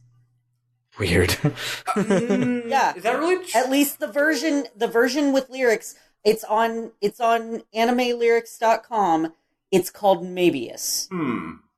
Weird. I feel like anime lyrics, just because I've been a fan of this game and it sounds like for a long time, I feel like, I can't look it up right now. I feel like anime lyrics may have got that wrong. I think Mabius is a different Well, it was on YouTube as Mabius as well. Okay, maybe. Maybe. Who knows? It's you know what? If that is true, which I believe that it's true, I just didn't realize till just now. I do think that Yasunori Mitsuda came up with all the English titles. That's why. Okay, it's not a so he also error. came up with This dude can't speak English error. Yeah.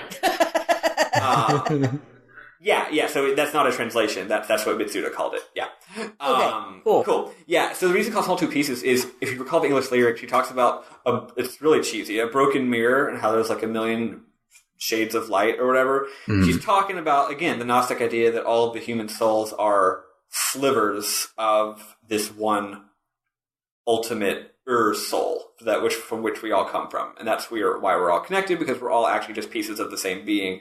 We are too small. Faye and Elly are two small pieces of the larger whole, which is really nice. The Japanese version is superior in one way because you can't understand the lyrics, so you don't know how cheesy they are. But the English version, I love the singer. I think she has the most beautiful voice I've ever heard in my goddamn life. So, it's a toss-up. They're both very good pieces of music. And at the end, you get the biggest twist of all. At the end, it says, "The End, Xenogears, Part 5." Yeah, what the fuck was up with that? Yeah, they should have led with that I think it was just a weird flex, mostly. He's like, hey, what if we do a Star Wars thing where it's like, this is actually part 5 of a 6-part story? It turns out, I can actually explain that. If you look in the Xenogears Perfect Works book, it is a weird flex, okay? The story is divided into 6 parts, but it's not like they were going to actually make 5 more games. Part 1 is everything that happens before Deus crashes on the planet. So the different parts are different eras in the planet's history. Like, part 4 is the 500 years ago shit. Part 3 is the Boehm civilization. Part 2 is, I guess, the early beginnings of the planet Earth. And part Naked 6 Space Baby. Part 6 is everything that happens after the game is over. Part 1, well, that's the funny thing. When they first announced that they were making Xenosaga, they were like, Xenosaga, a new series by Bandai Namco, who does not own the rights to Xenogears, and it's a 6-part series. And everyone was like, wait, a 6-part series? Just like how Xenogears was part 5 of 6? So does that mean that the 5th Xenosaga game will be Xenogears? That doesn't make sense. Also, doesn't make legal sense. No. The entire plot of Xenosaga is in, quote, part 1 of the Xenogears story. Yeah. And for the record, it does connect. Don't tell the lawyers, but it fucking does. 100%. Like, yeah. I was under the impression that all of the Xenogears were, like, connected. Yeah. They're all of the they're legally distinct, but if you put just a little bit of brain power into it, they're all connected. Yeah. For example, so the year that Xenosaga takes place, they changed the numbers so that it wouldn't get sued. If you look at like the title card at the beginning of Xenosaga, it's like the year whatever AD, you know? The year Xenosaga starts is the year that the Eldritch crashes. Okay. So it doesn't actually make sense, right? It would be at the end of the Xenosaga plotline is when the Eldritch crashes, right? Yeah. But they use that same number, right? Yeah. So it's like, they only made 3 Xenosaga games. If they had made 6 Xenosaga games, it probably would have ended with them making a giant god thing called Deus and then shutting it down and then putting it on a passenger ship and being like, bye. So is Xenogears the only Xenogears? Yeah. Yeah. Oh. Yeah. It's weird. Yeah. Thought I'd clarify that. I don't understand this game series. Yeah. It's so a game...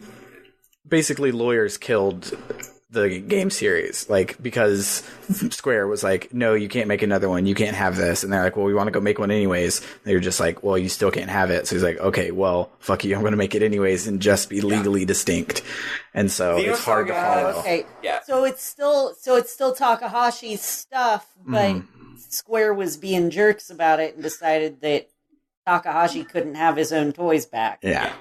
Yeah, basically, and like, if you play Xenosaga, the plot is mostly unrelated. The only similarities are there is a Zohar. Actually, there's 12 of them now. There is a thing that is the Wave of Existence, basically. It's actually a much bigger part of the plot. They don't call it Wave of Existence, but like, there's a thing that is a higher dimensional being that is a major part of the plot. And in the 3rd game, like, Abel shows up, aka a little fucking kid that looks just like Faye shows up. Okay. So like little stuff like that, but like, it's not just callbacks. It's a very subtle, legally distinct way to do a series, and it's kind of fucking cool. Yeah. you have to fill in the details with your imagination and by being a total nerd about it, like I am.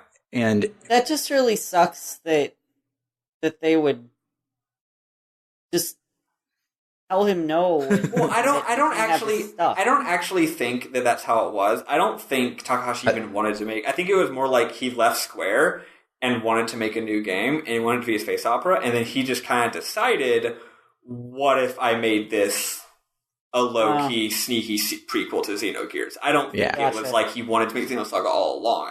If you played Xenosaga, I think you'll see that. You're like, this is not part of the Xenogears grand narrative. This is just a different story he made, but he low-key made it a prequel just for funsies. Yeah, it's like a lot of authors, like Stephen King. All of his books take place in the same universe, but that doesn't fucking matter. Like, it's just for funsies. Yeah, exactly. Yeah. I think that's what Takahashi is with Steve. Yeah. So it's not really sad or anything. Okay. Like, he left Square for his own reasons, and then later decided to kind of make a prequel. The fact that they all start with Xeno bothers me. Then, that's just like putting that's because he can't put a Tetsuya Takahashi game on the front cover. You know what I mean? I guess I should understand, because not a single fucking Final Fantasy game has anything to do with the previous one. Exactly. So, see, that's why I like Xeno even more. Not only is it a Final Fantasy style naming thing where they have nothing to do with each other, but they're also literally not even owned by the same company or legally connected, so it makes it even funnier. It's like, wait, this is a quote-unquote series that is not a series by any definition of the word. Just like how Final Fantasy II is actually the first Saga game. Yeah. It's weird, but I think it's cute and it's good. Anyway, right. That's Xenogears. We did it. That's Number Wang. All right. Yeah. So, before we move on to our Q&A, because I'm going to trim it down because there's only two people asked questions, so I'm only going to take one from each. But before we do that, Eli, what was your favorite part of Xenogears? Tekken robots. That's the one. Bart. I like Bart. Eli. I love Bart. He's my best boy, and I feel bad that I didn't use him more, but he started to not be as good as I can. He's not that good. No. Sorry, Bart. No, he didn't scale up well, and but I still love him. He's still my favorite. Yeah. Bart is up there on me, and this next thing I have to preface. So, like in high school, in college, lots of places, you see the little like manic pixie dream girl out there, and you're like, absolutely. Oh, she's so great, and then you meet her like douchebag, like giant 4-wheel drive truck, like douchebag boyfriend, and you're like, you deserve so much better than him. I don't know why you're in this situation. I really love and cherish you, and you deserve better than this. I really like Elly, but I think the game is her douchebag boyfriend, and she deserves better than what the game did to her. Because when she's doing her Admiral Holdo and she says stuff off the cuff that we know from Margie became an entire religion of universal Unitarianism, like that stuff, I'm like, okay, that's really cool. I really like Elly for that. But this game was just not nice to the character that I liked.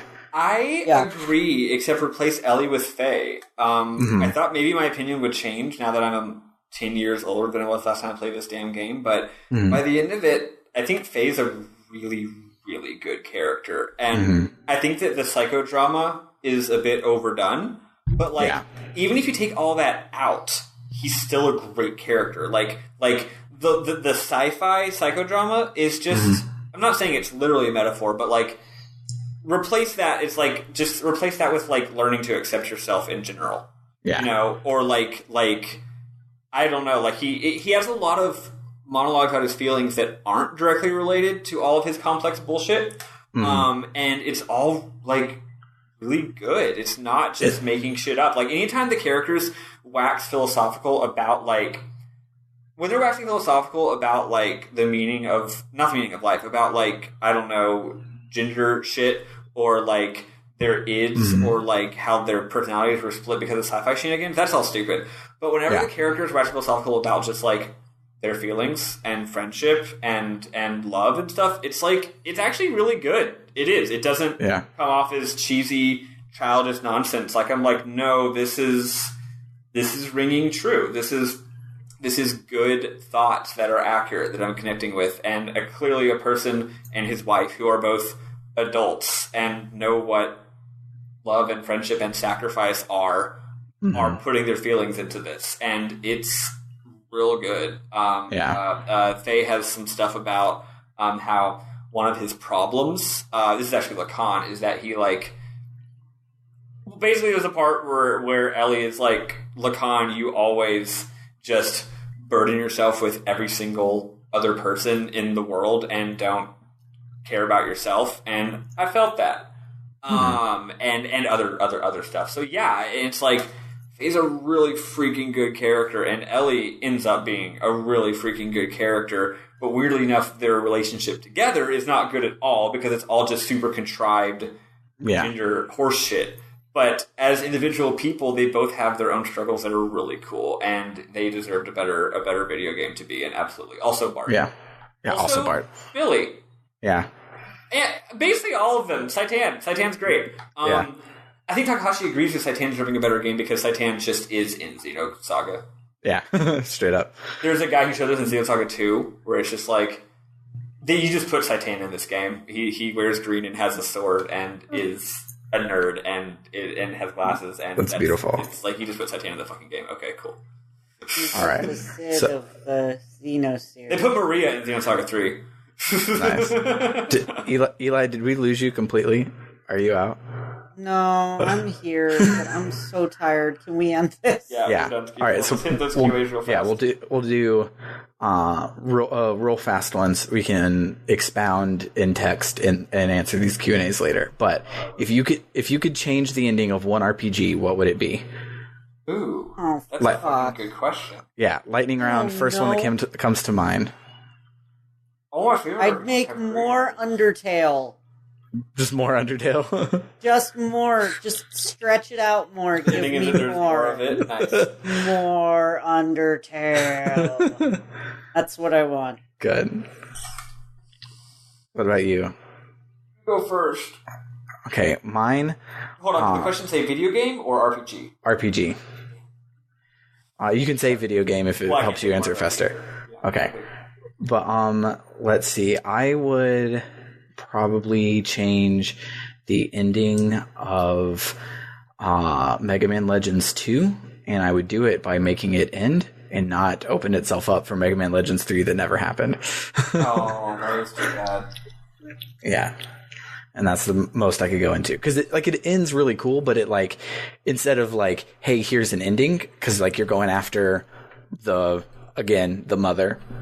Why not? You're going after the mother the whole time, and instead of okay, you do that, and now we can close the door and know what's done with the mother, we actually just opened a door, and here's the whole expanded universe of Mega Man Legends that... Have fun. Soon to a PlayStation near you, lol. Have fun, fan fiction writers. Nice. Okay, this is probably not the best possible answer, but I've got one. Final Fantasy XII, the Final Fantasy series, generally knocks it out of the goddamn park when it comes to endings. They're all really goddamn good endings. 12's is just not just the ending, but also the whole the final dungeon is really short and doesn't have the drama that it should. The final boss is just kind of and then the ending is also kind of and that's coming off the heels of an otherwise fan-fucking-tastic video game. I think similarly. Just real quick, I think Final Fantasy VII's actual ending, after you stop Sephiroth, kind of just rushes through and doesn't talk about any of the ramifications of what you just did. And I would have liked to park in it a little bit instead of just everyone's sitting on a cliff and they smile and the theme music plays and then it flashes forward 10,000 years and for some reason there's a bunch of red 13s and it's like dialogue, something a little more. That all makes sense, actually, though. It does. Think about it a little bit. It does make sense, but it doesn't have weight to it. It just is an FMV sequence, and then the game ends. I would have liked to push on it a little bit more, and so I wouldn't change what happened. I just would have wanted it to be done differently. Right. I guess. Right. All right, so last question comes from our son Matt. If they were to make a game of your life, what would the title be? I don't know what the exact title would be, but it would be complicated word, boring ass subtitle. That's my favorite JRPG trope. Just Stella Deus, the Gates of Eternity. That naming scheme is definitely what I would have. Indefatigable. Sam is cool. Yeah, that's it.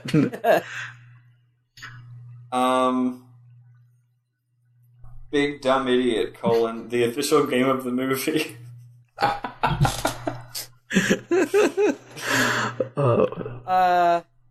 Why are my glasses always dirty? The story of my very boring life.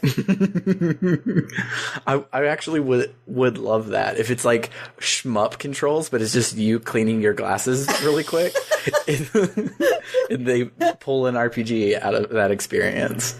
Ever since the second grade, I've had glasses, and they're always dirty. 60 hours of gameplay later. But will Eli's glasses ever be clean? All right, so stay tuned to find out. I'm going to cliffhanger ending, so you don't find out. It's just they find out the sequel that got canceled. Yeah. So I'm going to lightning round and use my auctioneer voice to get us through our spiel, and then we're going to go to bed. All right. So that about does it for the week. If you like what you hear and you want to help us cover hosting costs and game costs, you can find us on Patreon at patreon.com/rpgbookclub. If you want to just talk to us, we have a Twitter at rpgbookclub, an email at rpgbookclub@gmail.com, and our favorite, our Discord, where everyone was hanging out with us tonight. It doesn't have a catchy URL, so you can find a link in the description. And we also, as of today, have our merch back up, which again is at shop.spreadshirt.com/rpgbookclub. We have 2 designs up. One is just our logo. The other one says #1 Junpei Stan. And then join us next week, and we'll be starting our playthrough of Legend of Dragoon, and we will play the first half of Chapter 1, Serdian War, and we will stop on the world map after the Battle of the City of Hoax. It is the last time you get like a tutorial in the game. It's the tutorial on what it means to actually be a Dragoon. So after the Dragoon tutorial, there's a battle, there's a world map, save on the world map, and that's where we'll come to a stop. Yeah. And if you want to play along, the game's available on the PS3, Vita, and PSP store as a PS1 classic, and it's only $5. And it also had a green and a black release on PS1, which means it was in print for a very, very long time, like into the PS3 type thing. So it's really cheap to get you a copy if you want the authentic disc spinning sound of the PS1. Yeah. But for RPG Book Club, I have been Sam Allman. I've been Elias. Super tired, Eli Warren. And I'm Maddie Spiffleweapon. Yay! Yay! Love all of you. Thanks for coming on this journey, guys. Bye. Excelsior. Aww.